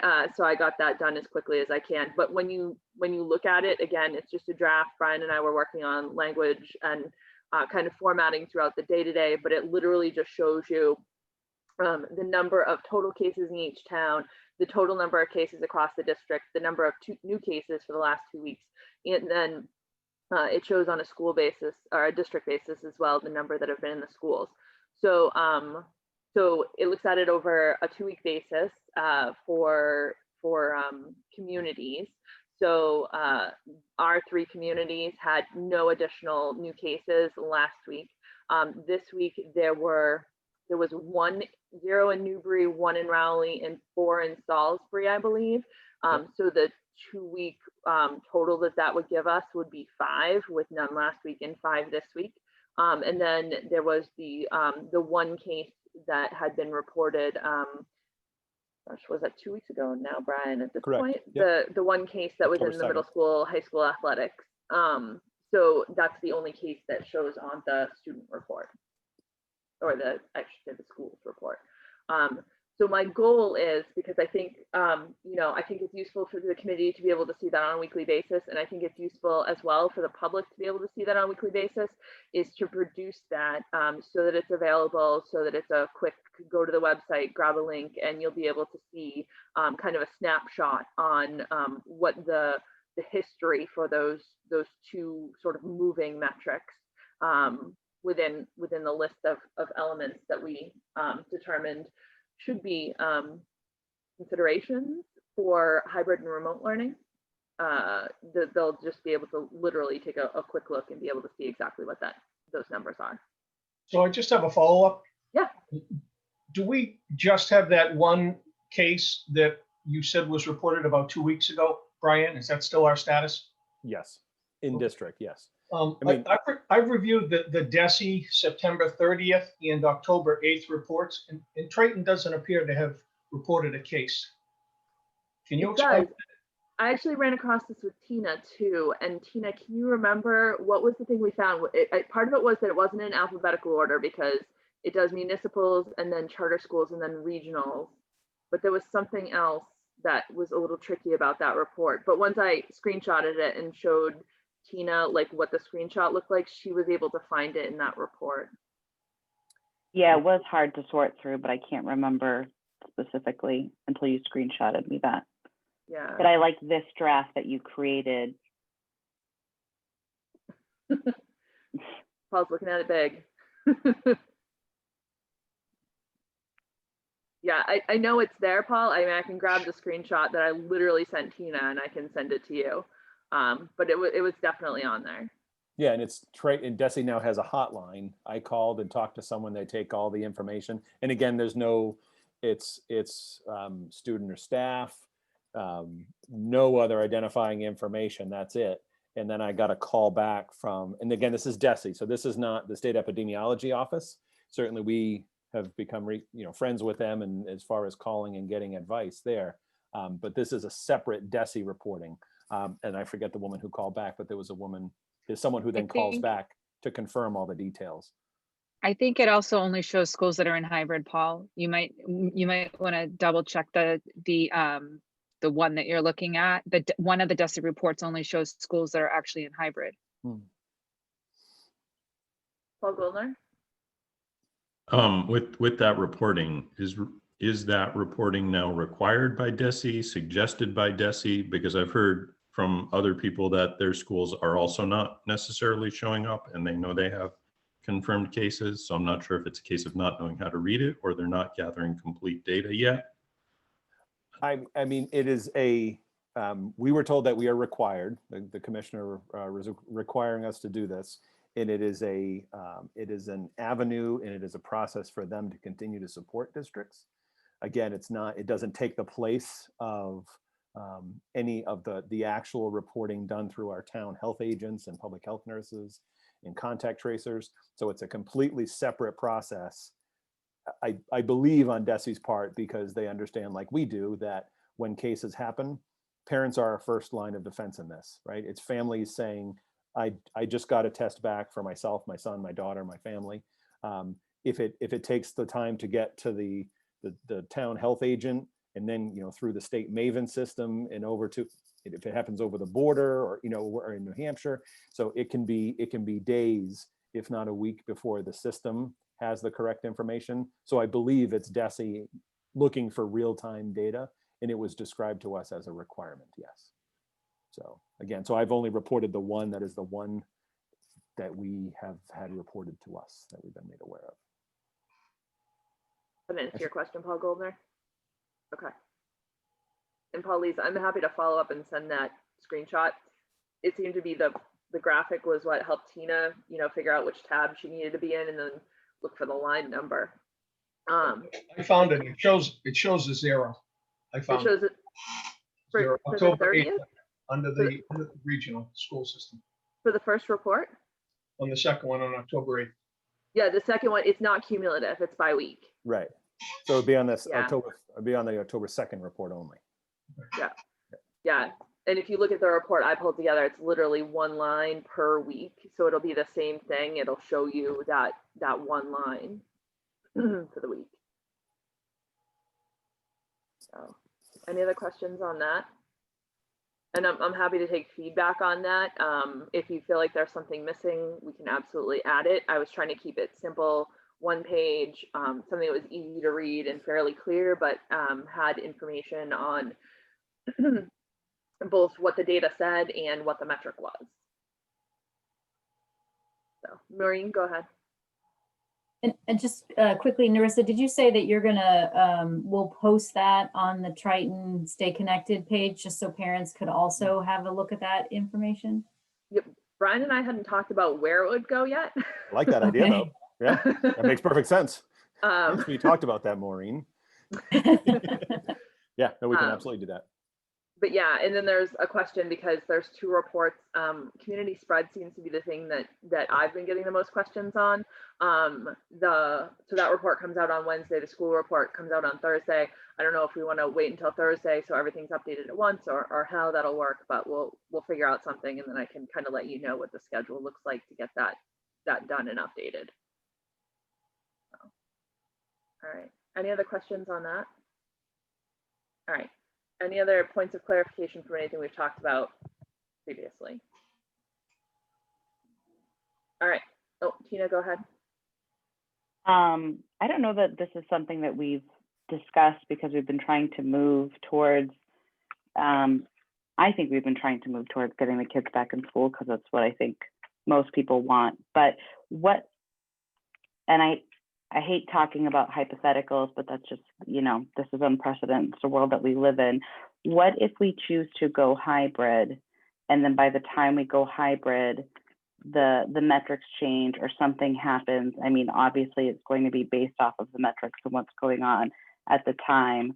Or have you guys talked through what those shifts might look like if we have to shut down again, and then what that shutdown model is going back to? Are we going back to the way we started in September, or what's that shift back going to look like? I'm really hoping that doesn't happen, but I think we need to have that discussion as well. Yeah. So I can say from the committee side, and I'll hand this over to the superintendent in a minute. But from the committee side, the discussion we've had is that it's extremely hard as a public body in Massachusetts to be very reactive. It's not like we can, you know, have a quorum of us with a meeting posting, knowing that something is coming, right? This is going to be an extremely reactive situation. So the discussion in the past has always been that that, you know, if there's long-term trends going on and that's against the metrics, then that's something that obviously we can schedule a committee meeting for.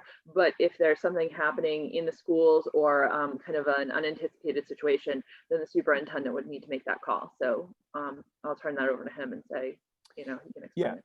I guess I would just echo that way and say yes. And then also the, you know, even at the state level, they've repeatedly said that the state metric, the dashboard that comes out, one tick into a yellow or a red even, people shouldn't automatically make drastic decisions based on that, because small numbers can make a big, you know, a big swing to red. So that doesn't mean that we shouldn't do something, but I think that's different than all of a sudden if we have 7 cases in a school, right? That's something that I'm going to react to, and similar to other schools in the area, we'll address that on a school by school basis. That doesn't mean we shift the whole school, shift the whole district back into remote, but it could be we shift a particular school for the balance of a week to remote, or longer, shorter, what have you. But yes, I would be making that determination on a short term based on in-school data that, or, you know, connected data that we're seeing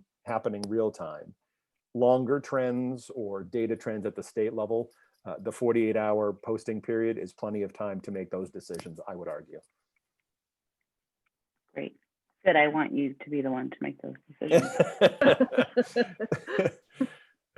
Does that answer your question, Tina? I know you were asking about kind of what the transition looks like, but I mean, I think it's going to be a quick one if it's something that the superintendent has to take on, right? Yeah, and I think it's just, we're going to have to figure it out as we go. I totally get that. So absolutely. Yeah, absolutely. And so, I mean, I would say we're prepared to shift to do a remote day, right? We have been doing it. Have we got it perfect? Every classroom pre-K through 12? No, but we're prepared to shift to remote if we needed to for a day or two here and there, as we have to react to things to keep students and staff safe. Does that answer your question, Tina? Mm-hmm. Okay, thank you. Any other questions? Comments? All right. So we're moving on to the point then where we're in discussion to make another vote. I just asked the committee to remember that we need to make sure that we explain our votes. That's something that that I struggled with in the meeting on the 30th, that I have a clear picture of kind of where everyone is as far as, you know, both where you are in the night of the vote and if there are additional things required to be able to move forward. Obviously, when we had the discussions in August, it was really clear to say that that there were the concerns that actually ended up in the health metric, things like the ventilation study, and making sure that the remedies from that were performed, that that testing and contact tracing was brought up to par. So if there are actionable items like that, I think that's something that needs to be identified here. So I'll open this up. I don't know if someone wants to go first. I traditionally go last, which is a tough position to be in at this point. But I'll open it up and just ask if anyone wants to kind of open a discussion point. Linda, thank you for being the brave first one.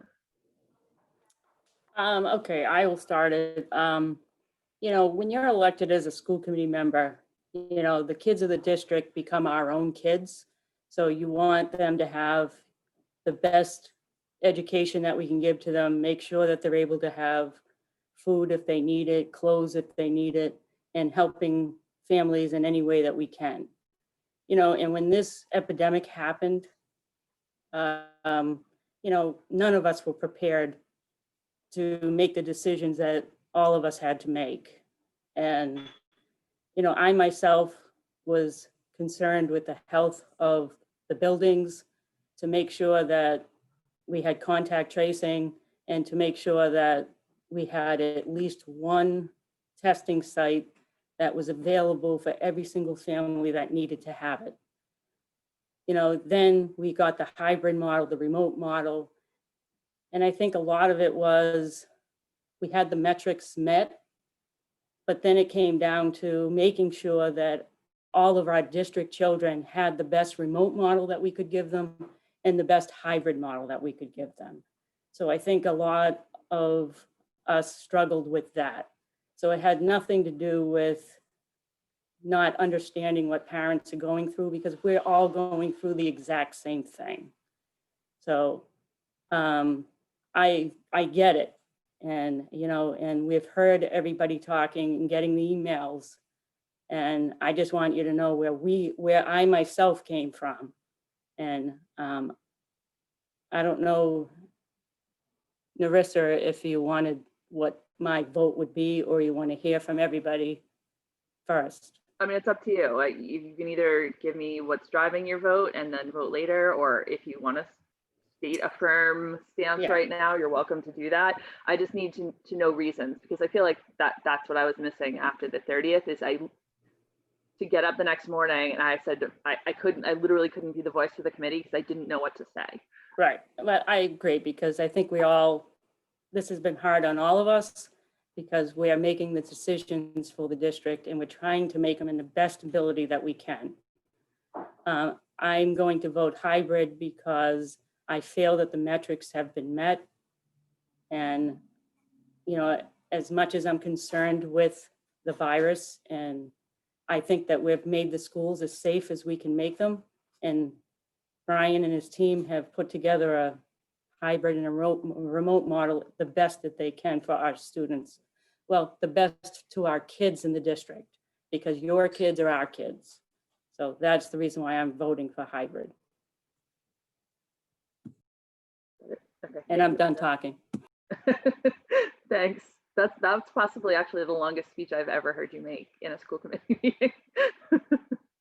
Paulise. So I'm gonna do a hybrid on Linda's discussion. And I think what we should consider as a district, I would consider and vote for remote, primarily because I think 5 days of education are far better than 2. I'm not convinced that the district has enough asynchronous teaching in line for the 2 days that the children will be at home. I'm not convinced that streaming is really a word that Brian can use with confidence in terms of the teachers embracing that notion. What I heard from the teachers union was streaming was not possible. Okay, it's being done in other districts, but the word I'm hearing is it's not possible. So my hybrid on Linda's position is, I think we should move towards a hybrid for elementary students only and keep the balance of the district in remote, because it seems that the elementary students are the most needy for being in person. And that's something that I would suggest, and that's something I would support. So to just clarify, because I heard you say elementary and high school. I'm sorry, I misspoke. I meant hybrid at the elementary school only. Okay, all right, just checking so I knew where you were at. Okay. All right. Narissa, can I ask a question? Yeah, go ahead, Maureen. And I maybe this is for Brian, I think, but I mean, I've asked in the past about doing stuff separate like that. And I thought my understanding was that districts had to do the same for all their students. You couldn't separate out a plan. Is that changed, or did I not understand that correctly? That's never basically been changed again. Right? Yeah, just frustrating. Yeah, so in June, it was one model and the state was dictating. But since then, we've had the ability to do a phased-in approach. There are districts that have, I mean, literally even different grade levels within the elementary school, the K-6 structure. So we've pulled back from the phased approach. When we talked about that last week, we could have potentially been ready to move forward with elementary this coming week if we had the vote and we're moving forward. So at this point, I believe the earliest we could have everything ready, because we need to have the remote option ready and running and operating when we shift, would be a week from Monday, the 26th. So at that point, you know, the plan and the approach has been to move forward with everyone with the same decision. Yeah, but there's never been the inability for us to choose a different model at different grade levels. I think there was some confusion too, because Lynn supposedly was trying to submit that for their August vote. And my understanding was they were told they couldn't, and then other districts obviously have. So I think there was a lot of confusion around that during that time frame. Yeah, there are many districts that went that approach. Yeah. I should say several. I mean, I think from my conversations, the majority have tended to keep the same model pre-K through 12, or use it as a staggered to get everyone to hybrid or further. Can I just go back and ask Paul, because I'm thinking and writing on everything at the same time. What in the proposal that you put forward, what would then be the trigger to get middle school and high school into a hybrid model? What do you think is needed for you to feel comfortable to get to that point? So on Friday, I'm going to a neighboring district, and I'm going to be led around the building by the assistant principal at the high school. And they're going to show me how the teachers in that district stream. So they're teaching 4 days a week to their students in a hybrid model. 2 days they have a cohort in front of them. 2 days they have cohorts at home. And they're doing successfully with streaming. And it took a lot of bumps to get that done. And I'm going to go there and I'm going to take pictures of the equipment that they use. I'm going to watch the teachers do it. I'm going to speak with the teachers after. We need to work with the teachers to get them to be able to stream to make hybrid work. That's the metric that I want to move for the middle and the high school, to know that the kids can get 5 days of education and not 2. That's the goal for me. For the elementary school, I'm just hearing that the parents, and I'm hearing, you know, everything that I'm reading educationally, that young students need to be in the building in front of a teacher, but I'm not convinced that with middle and high school. Okay. So if we can stream and teach kids 4 days a week, then I'm fine with hybrid in the middle school and the high school. So it's a streaming or nothing, essentially, for you. The district needs to move in that direction. You can't cover the curriculum or the material on 2 days of learning. Can't be done. Sorry. It's the old, 3 pounds of shit in a 2-pound bag. I'm sorry, pardon my French, but that's the reality. No, call a spade a spade. It is what it is. I appreciate that. Tina? Thank you. I'd like to try to make a point before 9 p.m. tonight, so it can come out somewhat coherent. I want to piggyback off of Linda's sentiments, but I understand where Paul is coming from too.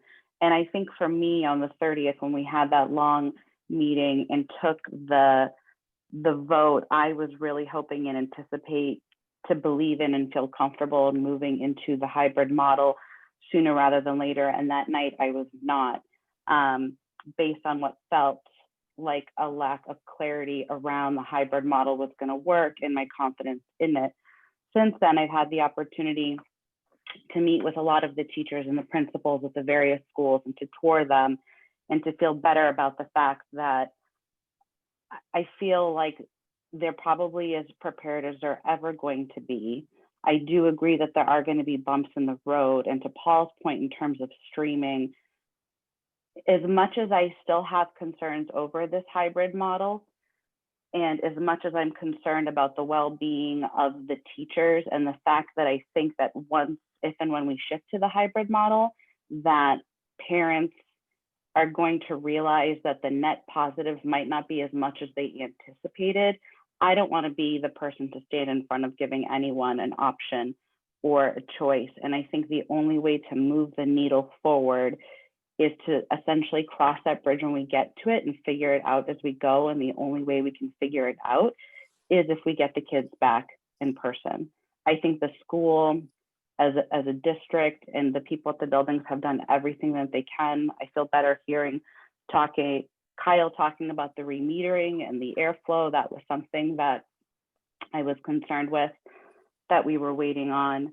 And I would just encourage the administration and all the leaders at each of the schools to continue to look at, if and when we make a shift, how that model is working so we can change. I know that we're trying to be consistent in planning for the parents, especially, and for the students, but if something's not working, we need to change it. And if something's working, we need to do more of it. And I think that we've had the opportunity in being overly cautious for sure as a district, which I know not a lot of people are happy about.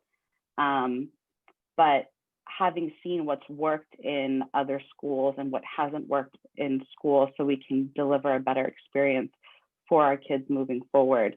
As much as I don't love the one size fits all, and I think that to Kim's credit and everyone, I think that they've really done the best that they can, and especially her speaking to what it's going to look like at the middle school and high school level, which I know a lot of parents reached out and were concerned about in terms of the virtual academy and having it be Triton teachers versus not being Triton teachers.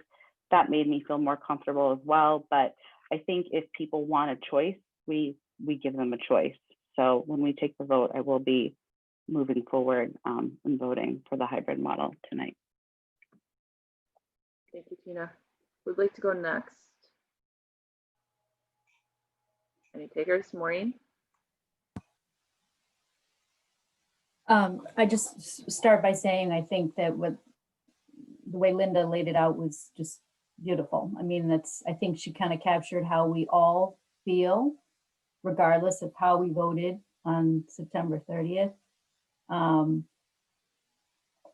September 30th, I did vote to stay in the remote model. And the reason I did that was based, well, let me say that I think that it's important for people to understand there are many different factors of our votes, not just the metrics being met or, whatever. There's just so many factors in this situation. And what concerned me leading up to the vote in September was the change in the hybrid model, the way it was presented to us back in the late summer. It was very different from the way it was sort of unfolding leading up to September 30th. And then also a lot of concern raised over the remote option, the things that were sort of being clarified right up until the very end. So I just wasn't comfortable based on that. I understand the health metrics were met. I also understand that, the initial survey back in the beginning of the summer, parents wanted hybrid, but there's a lot of things that took place between that survey and September 30th. I feel like over the last 2 weeks, I've had the opportunity to go to 3 of our schools, meet with the principals, understand the precautions that are being put in place better. I really appreciate all that Kim has done over the last couple of weeks to sort of really clarify what the hybrid model will look like for families, for students, and then also the remote option. There's no good choices here. I mean, we're in a pandemic. This is just not an easy time, and no matter what's decided, there are going to be people that are unhappy. But I feel like our youngest learners are struggling so much right now. I think our high needs students are struggling. I mean, I think we talked about last week, it was 600 and I forget what the number was, 600 and something students that are on IEPs, and we are only currently seeing about 150, 140, if I remember correctly. So, we're just not meeting the needs of our students. So I think that, tonight I would support a shift to a hybrid, because I think it's important we do try to get kids back in the school. I also would support what Tina suggested, which is figuring out how we listen to parents, whether it's through a survey after a few weeks of a transition, what's working, what's not working. Because I think we all thought that remote was not going to work, and we saw pretty quickly that it was. There's a lot of positives to the remote. So we just need to be, we need to figure out a way how we capture that information and how we fix problems. Thanks, Maureen. Is that okay? Thank you. Who is next? Anyone? Paul Mayette? Aaron, I'll come to you in just a second. So I've, from the beginning, had so many misgivings about the idea of opening schools generally. And I hear so many of these stories that that excuse me, and try not to just read what I'd written down before, but I'm troubled knowing that while this is often described as giving people a choice, that there are staff members and students who don't see it as a choice. And I think that what sways me to lean towards the hybrid model is my faith in the people who are working here. Hearing Kim talk about the fact that they're focusing on that and they're working on ways to try to help kids continue to feel connected. Narissa, seeing what you put together with the numbers and that dashboard, I think that's actually one of the things I had listed earlier as my misgivings is the fear of rumors spreading in the community. But I see that happening. I trust Brian to do exactly what he said he would and prevent, shut down things to prevent spread within the schools. I trust the teachers. I share Paul's concern about the idea of 2 days, but I also have seen the incredible creativity that my own kids have benefited from, and I've heard so many testaments to what the teachers have done. It will be work for them, and I wish that we could hand it to them, but I also don't want to prescribe to them. I think that they will find creative solutions, and I wouldn't mind learning from some of them, no doubt. And I also feel that we need to place some faith in the community. Our numbers are low right now. They remain low. I was very happy about what we saw when those numbers did come out finally tonight. I hit refresh a few times. Me too. This only works if our numbers remain low, and our numbers only remain low if we can put the greater good above what we sometimes personally want. I know that my generation hasn't been called on to sacrifice very often in American history, and this is the first time we are. We can't have everything. I don't understand why we're trying to have Sky Zone open if schools are the priority. But I hope that when we do this, that the people who value, if we do this, the people who value having kids in classrooms will make the choices that allow us to continue to do that. So I'm choosing to have faith in the people that I see having worked so hard and shown so much. Thank you, Paul. Erin?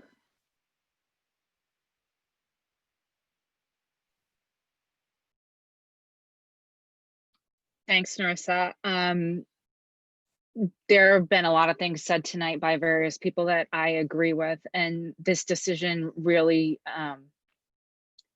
really tears me up a lot. I have thoughts on both sides of the issue. I have concerns on both sides of the issue.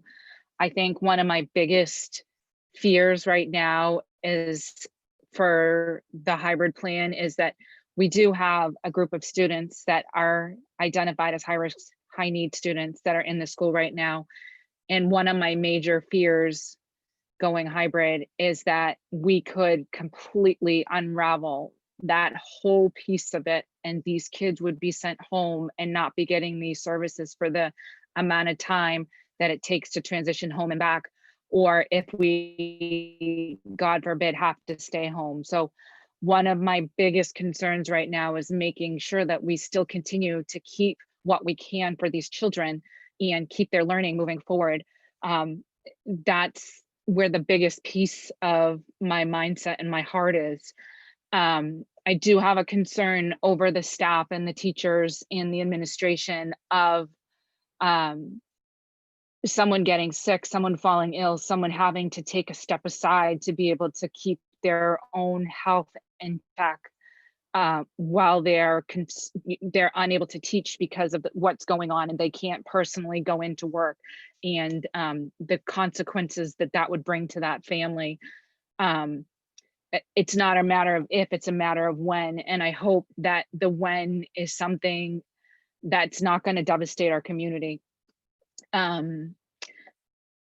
My decisions in the past, for the last vote that we did have, I did have huge concern over the fact that the hybrid and the remote plans both had changed so drastically from what we had talked about all summer. It was a complete night and day. We had a lot of unanswered questions, and I'm still not sure that we are, I'm still not sure that the online learning can't happen simultaneous with the classroom learning itself. I know that I asked to challenge the staff last week when we were in our workshop and try to come up with some creative solutions. And I am worried on the fact that it will be 2 days of teaching for the children that are doing the hybrid program and 2 days of asynchronous learning with check-ins. And obviously I know that that's not what we're looking to have completely happen, but I'm really hoping that that's not what is going to end up happening, to make sure that these kids are getting the learning and that they're not falling behind. I think the the next thing that we need to do is to make sure that we are still continuing to be considerate of each other in the community and supporting each other and working together to make sure that anything that we put out there is going to work, and that it's not just someone focusing on themselves and their individual needs and their family's thoughts, and that we are taking into consideration how our actions impact the other people in our community. We do have a lot of silent individuals that come to us personally, or that are sending emails over to us that are directed just specifically to the school committee, because they do have concerns about making statements publicly and how the public is going to react to their concerns and their needs. So I think that we need to make sure that as we move forward, that the community is willing to support each other and to support the decisions and make sure that we're doing the right thing for our children, keeping each other safe. Thanks, Sarah. Caitlin. I think I'm going to echo a lot of what has already been said from almost everybody, because I was and still am a hybrid vote completely. And it goes back to a couple weeks ago in Narissa's discussion about what we provide families beyond education, and how a lot of our Triton families depend on the schools for social services, and staying closed kind of cuts that avenue off. More further is our buildings are as safe as they're going to be. Kim, Brian, Kyle, that entire team has worked endlessly to make sure our buildings are clean. Our HVACs are probably the best they've ever been from the moment they were installed to right now. And hearing Brian talk about giving teachers space to thrive in these conditions gives me a lot of hope in the hybrid model, because our teachers, for the most part, will feel supported and know that Brian and the rest of the team have done everything they can to keep them in the district, to keep them teaching, and to keep them safe. The only concern I have is, although our buildings are set up for success and keeping people healthy, it's how the community reacts to entering those buildings. And are they taking the precautions as they enter to keep up the hard work that's been put into place since, I'm going to assume, last March when the shutdown started. So in order to keep schools open and moving that needle forward, we have to rely a lot on our community members. So that is where I am a little nervous, because I would like to think that every family who possibly has a child who's sick, even though it's most likely not COVID, it could be the flu or a common cold, will choose to keep their child home for the protection of all the educators and other children and families within the district. But I will vote hybrid again. I think we've done everything we can, and everybody has put in more than 100%. And now we just need to see what works and what doesn't and keep pushing forward. Thank you, Caitlin. Paul Goldner. So I'm going to start. I obviously voted 2 weeks ago to stay remote. I'm going to continue to vote to stay to remote, and it is not because of what anything that we can really address in this meeting. We have a solid plan for our elementary and middle school in particular. I am concerned about the high school plan because it will create two separate educational experiences for our students if we move to that hybrid model. And that two separate educational experiences are based on health at home. Are there children in a home or adults in a home who would be putting too much at risk to come into the schools and so need to stay remote? And those children at the high school level are in particular going to get a separate educational experience. And the reasoning in Brown versus Board of Education for why separate is not equal was largely psychological. That is highly concerning to me. But more importantly is that we've peeled away so many of the layers of our community protections about spread of disease as a state. The decisions that have been made, as was referenced, if indoor playgrounds are open, then we have peeled away a layer of protection. If different activities are being accessed, if different environments are being accessed by the people who walk into our building, then those environments are walking into our building. I made it exactly 1 day of teaching academically before I had a student in my room who turned out to have COVID at the time that student was in my room. 1 day. And that impacted 11 teachers in the school. Fortunately, none of them have tested positive so far, but eventually those are going to trickle out. And it's not just the teachers, it's the approximately 1 out of 16 students in the school who are now in quarantine for 2 weeks, which is a very large number of students who are having their educational experience disrupted. And I don't truly believe that we can hold a hybrid model for a long period of time, given the statewide metrics. There are now 63 communities in the red. Last week it was 40, the week before that it was 23. I don't truly believe that communities are isolated from each other. And when it comes to schools, those are some of the biggest avenues for cross-community interaction. So the more people we have coming into the buildings, the more interactions there are, the more likely it is that we will have an outbreak. But I do have a lot of trust in the people who are running this district on a day-to-day basis, who are in charge of the operations of this district. They've proven themselves again and again to be good leaders. And I hope that if something does happen because of our schools, that the correct decisions are going to be made quickly and in a way that will protect our wider community. Because the concern isn't just about health in the schools, it's about health in the 20,000 people who live in our communities. And the more things that open up and transmit a potentially deadly disease, the fewer things that people with health risks can access outside, not just including the schools. Finally, the consistency of the education, I think, is a big issue. And I think that the only way we can truly be consistent this year is to stay in remote. And because of the lack of consistency, we would be in a hybrid model. I think any emotional health benefits that we give to many of our students will be undermined at various points through the year and potentially truly disrupted for a large number of students if someone in their family does get sick and that sickness is maybe traced back to the schools.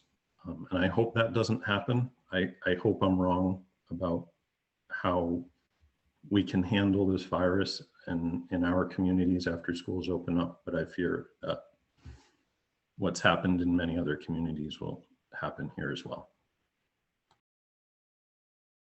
Thank you, Paul. Police. Nurse, I didn't mean to jump in front of you if you want to go first. No, that's okay. If you wanna, Sure. you want the last word? No, just no, not that, but just 2 quick points. I think as a district, our greatest asset are our teachers. And I've suggested this compromise to go with the grade school only into the hybrid. And my biggest concern, truly, well, obviously the 2 days versus 5 days of education, but my second biggest concern is who we're going to lose for teachers and IAs, okay? If we go hybrid all across the school district, okay, we're going to lose X number of professionals. And if we go hybrid across only the elementary schools, we're going to lose less, okay? And I can't stand to think about the system, what's going to happen when substitutes are put in classrooms and the lack of learning that's going to take place. And so that's one issue. And I know Brian has suggested that you can't, you can't do it. Listen, this is a matter of local control, okay? How school districts are running their districts, I'm convinced is a matter of local control. If you adopt what I'm suggesting and go with hybrid at the elementary school, let the state tell us we can't. I'd suggest that their hands are a little full right now and they're not going to do that. Going half in on this with the hybrid at the elementary gives us the opportunity to assess it, perhaps to move our teachers around because we're not going to lose as many teachers as we would have. I just think it's safer for us to start at that level and at the same time continue to negotiate and talk with the teachers about trying to get a memorandum of understanding in place that deals with streaming so that rather than, and I truly appreciate everyone's faith and belief in the teachers. I have it too.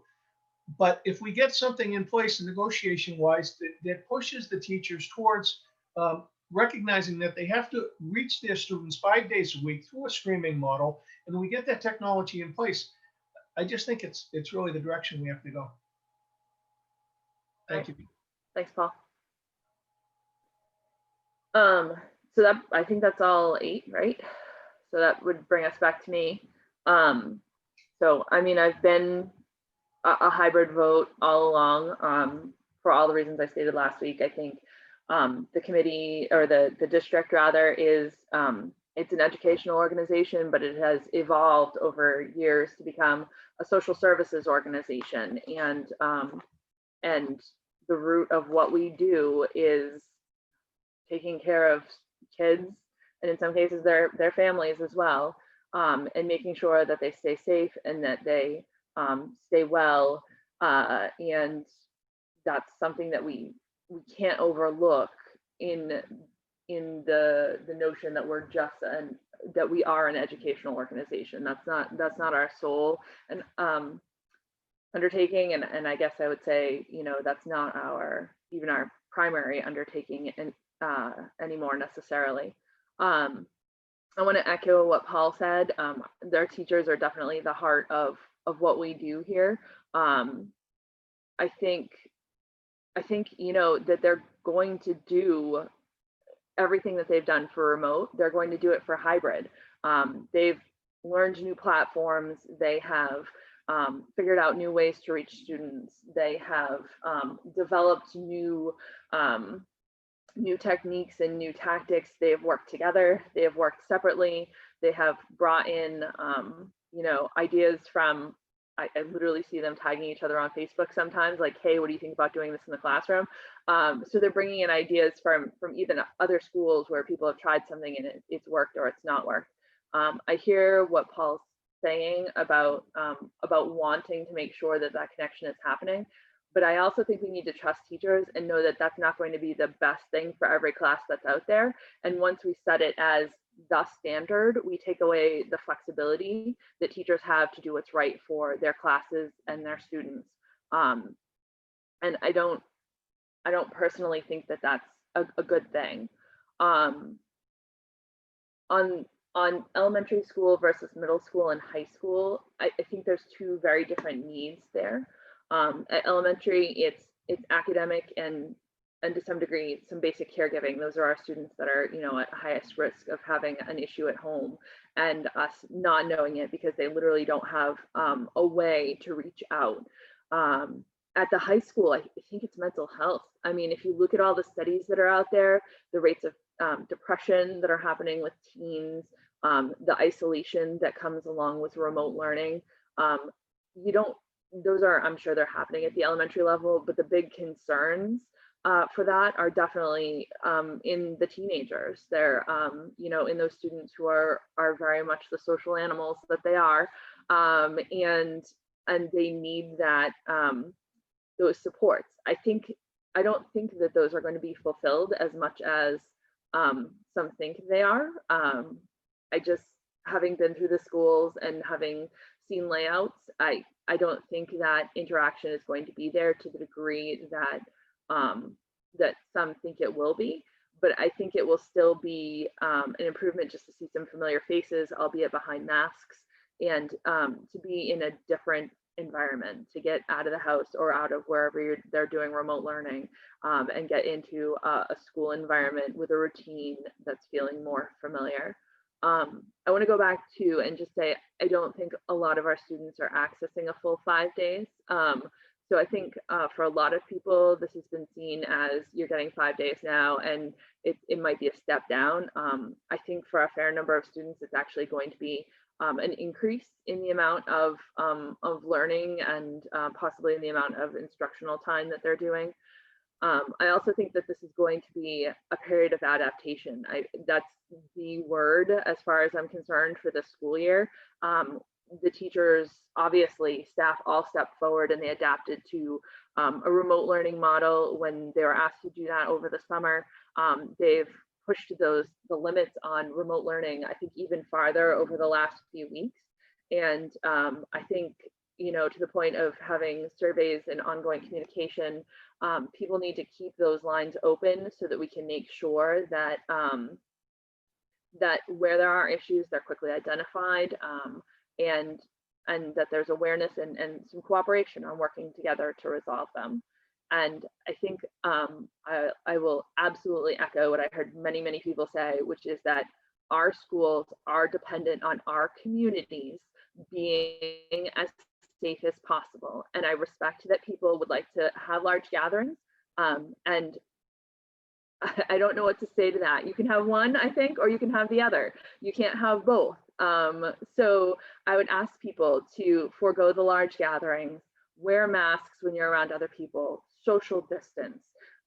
There are some very simple standards that places like the CDC have put out there that help prevent transmission. We're using them in our schools. Our weak link, I don't think, are going to be our schools. I don't think we're going to see the level of transmission. It's going to be happening outside. It's going to be happening in essentially, in homes. It's going to be happening, in large gatherings at parties. It's going to be happening possibly at sporting events. These are the things where I believe we're at the highest risk for having to walk backward.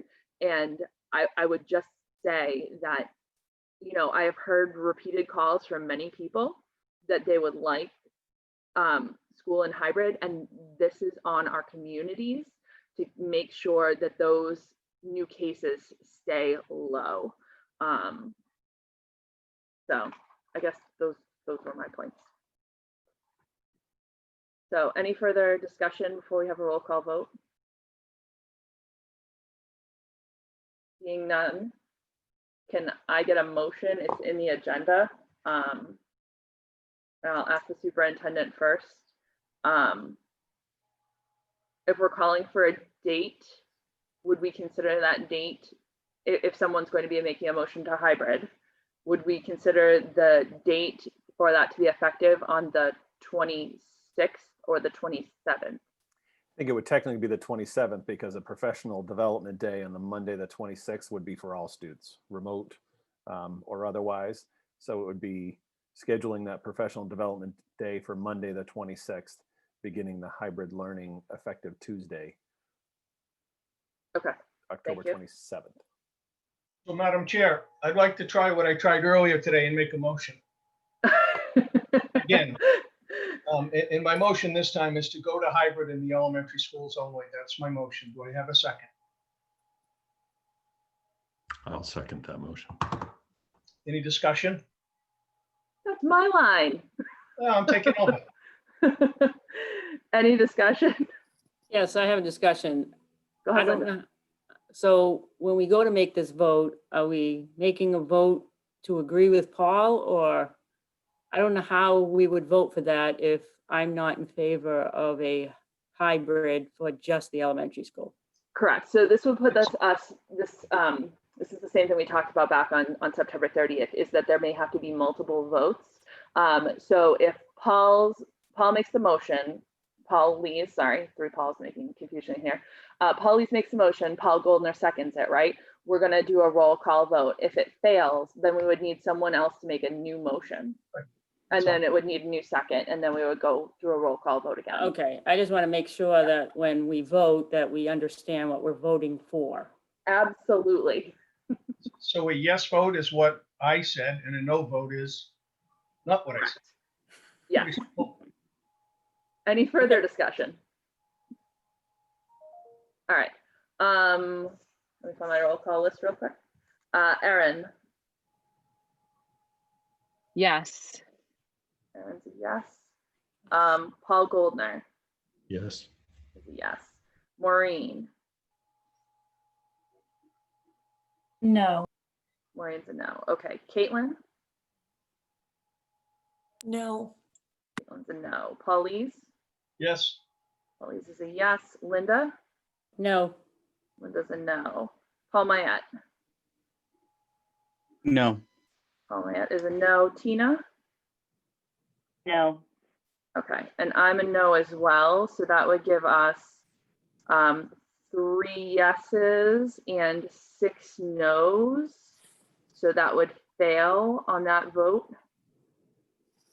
So this is the point, Linda, where we go back and I need another motion now since that one's failed.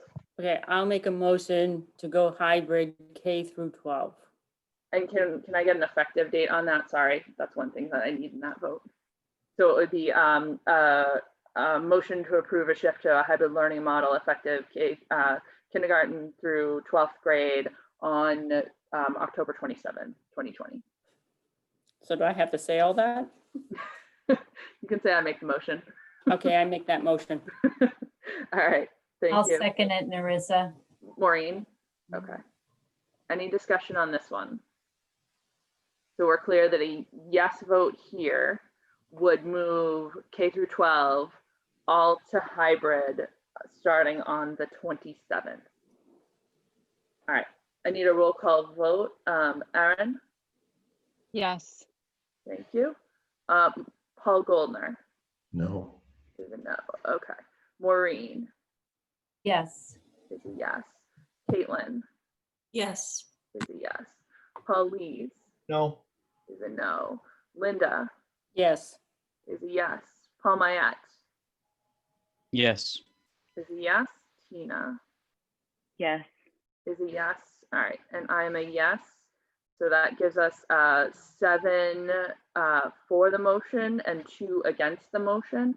So that would pass to put us into hybrid on for full K through 12 on October 27th. All right, I know this has been really hard, and I will just say before people start logging off, I hope that folks can find some grace, because I think that there's been a lot of conflict here, And there's been, in some cases, a fair amount of unkindness. And there are two different sides to this. People feel very strongly, actually, I would say there's many sides to this. People feel strongly about all their sides because it's affecting all of their students. These are our kids, we fight for them. And I would just ask people to be kind and be gracious in the coming days. I would like to be proud of our community. And I can say that there are moments where in the past couple of weeks, I have not been. And that's an awful feeling to have when you want to be part of this community, for one, and when I think you just, you know, we're trying to do the best thing for all of our kids, and there should be a basic understanding that when you come in as a parent, that that's what you're doing, and that we should cut other people some slack when that's happening. So that said, sorry, that was my emotional moment for a second there. That will move us on to the next item on the agenda, which is timeframes and metrics for future transitions. So Brian, do you have anything to add before you? I know you had some follow-up to add on transition to hybrid. Did you? Or are you good to go? Communications. You said there were going to be communications that you wanted to. I mean, I'll be sending out communication tonight. Is that what you mean? Okay. Yeah.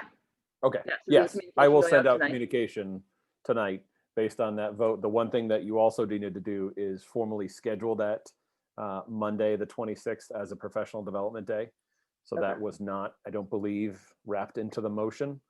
So that would need to be a formal vote because that's an adjustment to the school calendar. Okay. Can I get a motion to approve Monday, October 26th as a professional development day? It will be a day of no school for our students, please. I'll make that motion. Oh, I got two. Paul was first. Second it either way. All right. So all right. So Paul is seconding. So I got Maureen. So she made a motion. Paulise is seconding it. All right. Any discussion on that? All right. I need a roll call vote, please. Erin? Yes. Paul Goldner? Yes. Thank you. Maureen? Yes. Thank you. Caitlin? Yes. Thank you. Paulise? Yes. Thank you. Linda? Yes. Thank you. Paul Mayette? Yeah, yes. Thank you. Tina? Yes. Thank you. And I'm a yes on that as well. So that should set you up for that, Brian. Thank you. Yeah. So I assume we'll be getting a modified calendar out as well so that families can start planning for that. Yep. So we can adjust that on the website calendar, and I can work with Maureen tomorrow to adjust the actual PDF document. Okay. Get that reposted. Yep. Yeah, I just want to make sure that people are aware of it as soon as possible. All right. The next item is metrics and timeframes for future transitions. So obviously we moved outside our checkpoint and transition shift schedule that we have. So I need to know what the committee's will is as far as either leaving that schedule as it is, which would have us with the next official checkpoint date of October 28th, that would yield a transition on November 10th. And this would be, I mean, it could go in either direction as far as where that transition would happen. Or we could, our original time frame for these was basically looking at them a month out.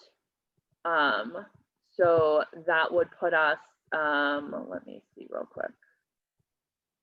Just switch computers, so lost my things.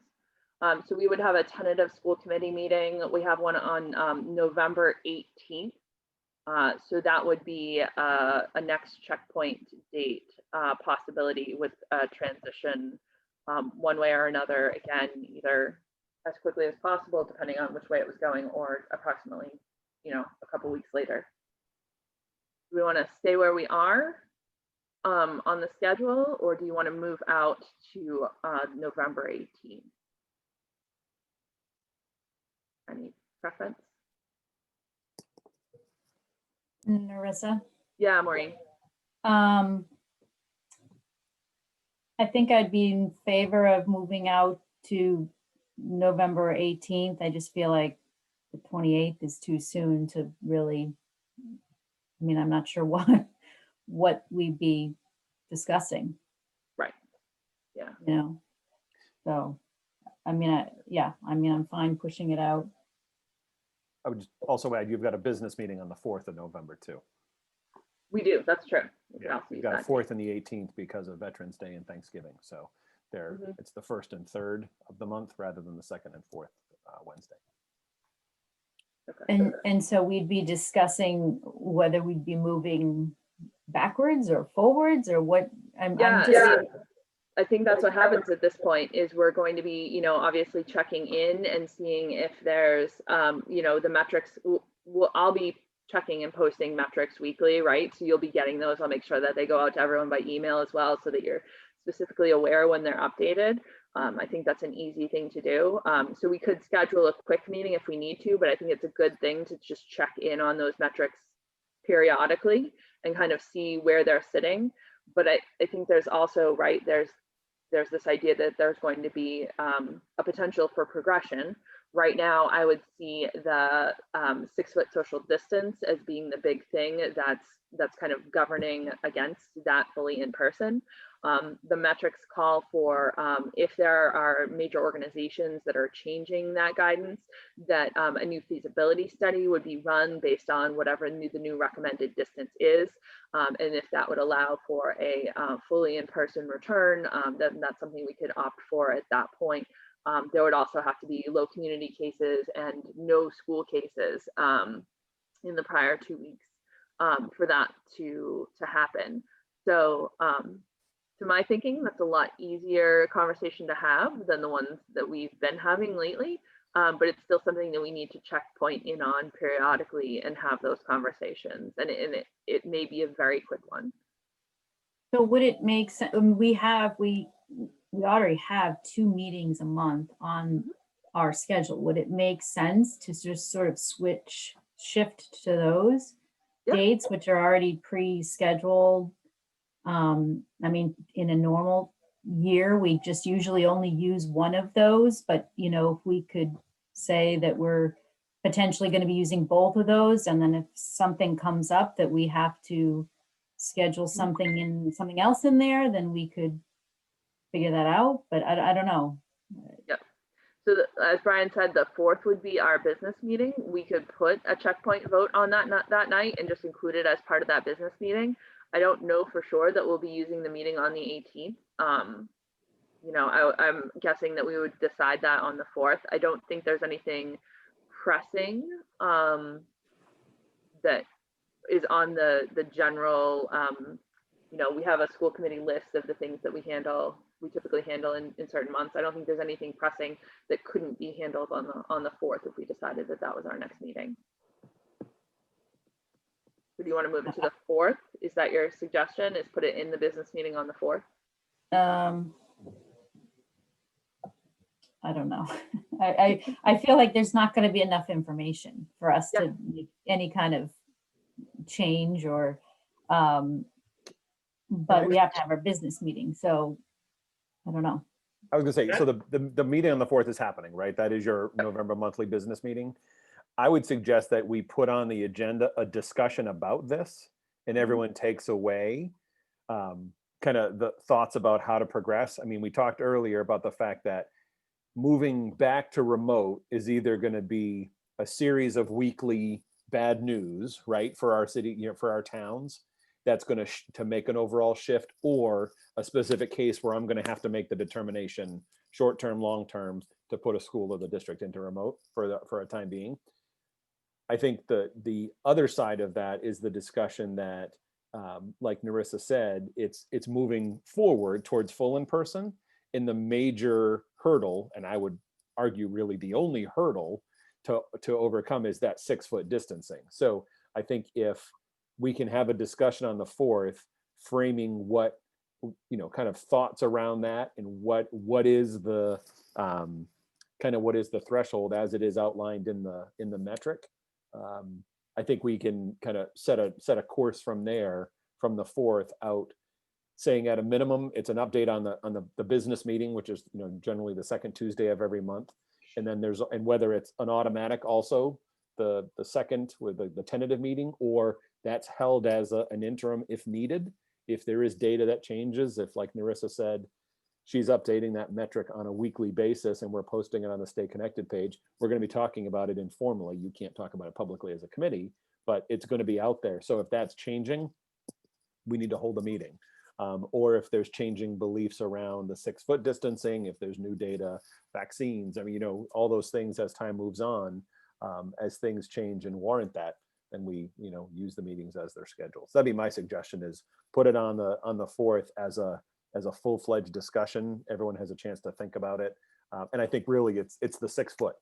It's the 6 foot distancing that we've got to come to grips with. That's the hurdle to make that next step to full in person. I like your suggestion, Brian. I think, you know, putting it on the agenda for the 4th to be a discussion is, in my opinion, I think a smart way to go. I'd also like to add that I'd like to have some, I don't know, some information from you and from Kim about how hybrid is going. Absolutely. You know, we need to have some kind of way to, you know, communicate with our families to find out what's working, what's not working. Because I felt, you know, we went into remote and you know, the reality is we heard from mostly parents that were saying it's all working great. Yep. Well, there was obviously a lot of parents that didn't feel that way. But we didn't really have any system in place to kind of dipstick in and see what are people thinking. So moving forward in this new hybrid model, I want to see a way where we can just be in communication with our families. Yeah, I agree. And I think that I will take the blame for that. We didn't do a good job of doing those surveys as we shifted into remote. And part of it was, I think there were some assumptions made. I'll say on my part, there were some assumptions made that we didn't shift at the same schedule we assumed. And so with that being the case, we should have been dipsticking and again, very simple, straightforward surveys on overall experience.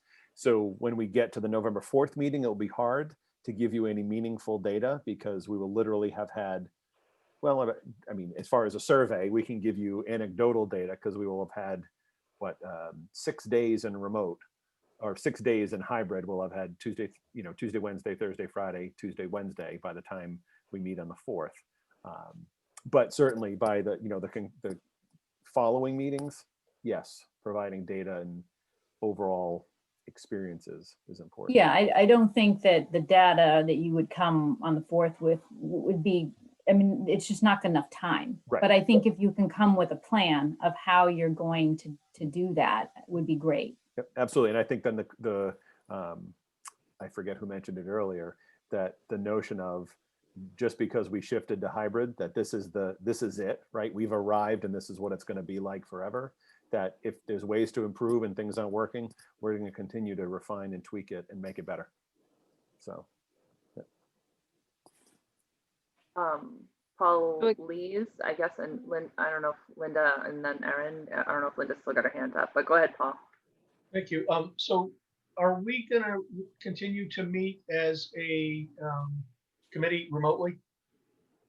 I don't know. So I have it on my schedule to talk to Brian because this has been a Bob Lathrop conversation because it gets a heck of a lot more complicated when we have to have, so again, like we could try to move everything in person. I think that's foolhardy because it could lead to a meeting cancellation at the last minute if we hit capacity for people with social distancing.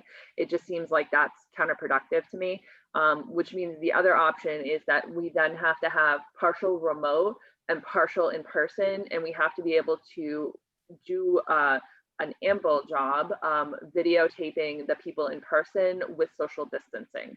So that's been a hurdle to leap. I know Brian's been working with Bob Lathrop on that. We are set to talk tomorrow morning. I'm not prepared to move if we can't meet effectively. And that's one of my concerns right now. So I think we need to be sure that we can handle that and handle it well before we make a leap, because I'm not going to say let's go and then find out that that we can't hear people that the communication, you know, is poor and can't happen. Those types of things I'm concerned about, and I want to make sure that we, you know, that everything is addressed before we make a decision to do that. I'm not pushing in that direction, Marissa. I'm going to be away that first week in November, and I want to be able to participate. I'm going to be out of state, and I do want to be able to participate in the November 4th meeting. Yes. So, yeah. So I'm anticipating that we'll have some remote participation and some in-person participation when that happens, one way or another. Because even at that point, even if the bulk of the committee is in person, the public will not be. So we'll still need some way to make that happen. Okay, thanks. So I mean, I can confirm that I'll be able to give you an update tomorrow, Narissa, and then you all didn't make it into my superintendent's report for the routine business meeting tomorrow night, but I did meet with Bob Lathrop today, and I will be able to give you an update tomorrow night. I think we have a plan that would work. Still working out some logistics. Linda, go ahead. Oh, I'm unmuted. I was just gonna ask, because Maureen had mentioned to get an update for the hybrid, but we'd also like to know how the people who are fully remote are, how they feel about the fully remote as well. Absolutely. Thank you, Linda. That's important to add. Absolutely. Erin? And to add to that, I was actually hoping to hear some of the pain points and the challenges, as well as some of the successes from the teachers and staff.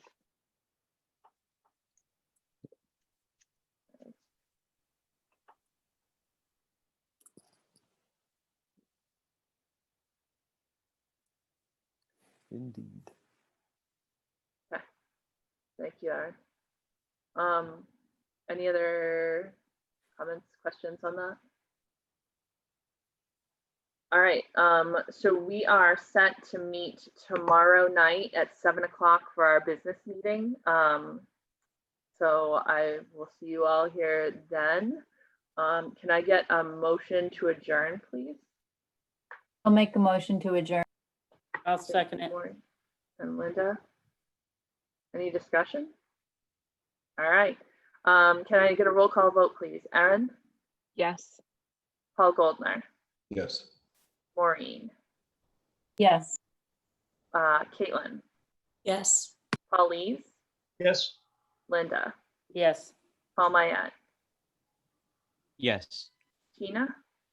Yes. And I'm a yes as well.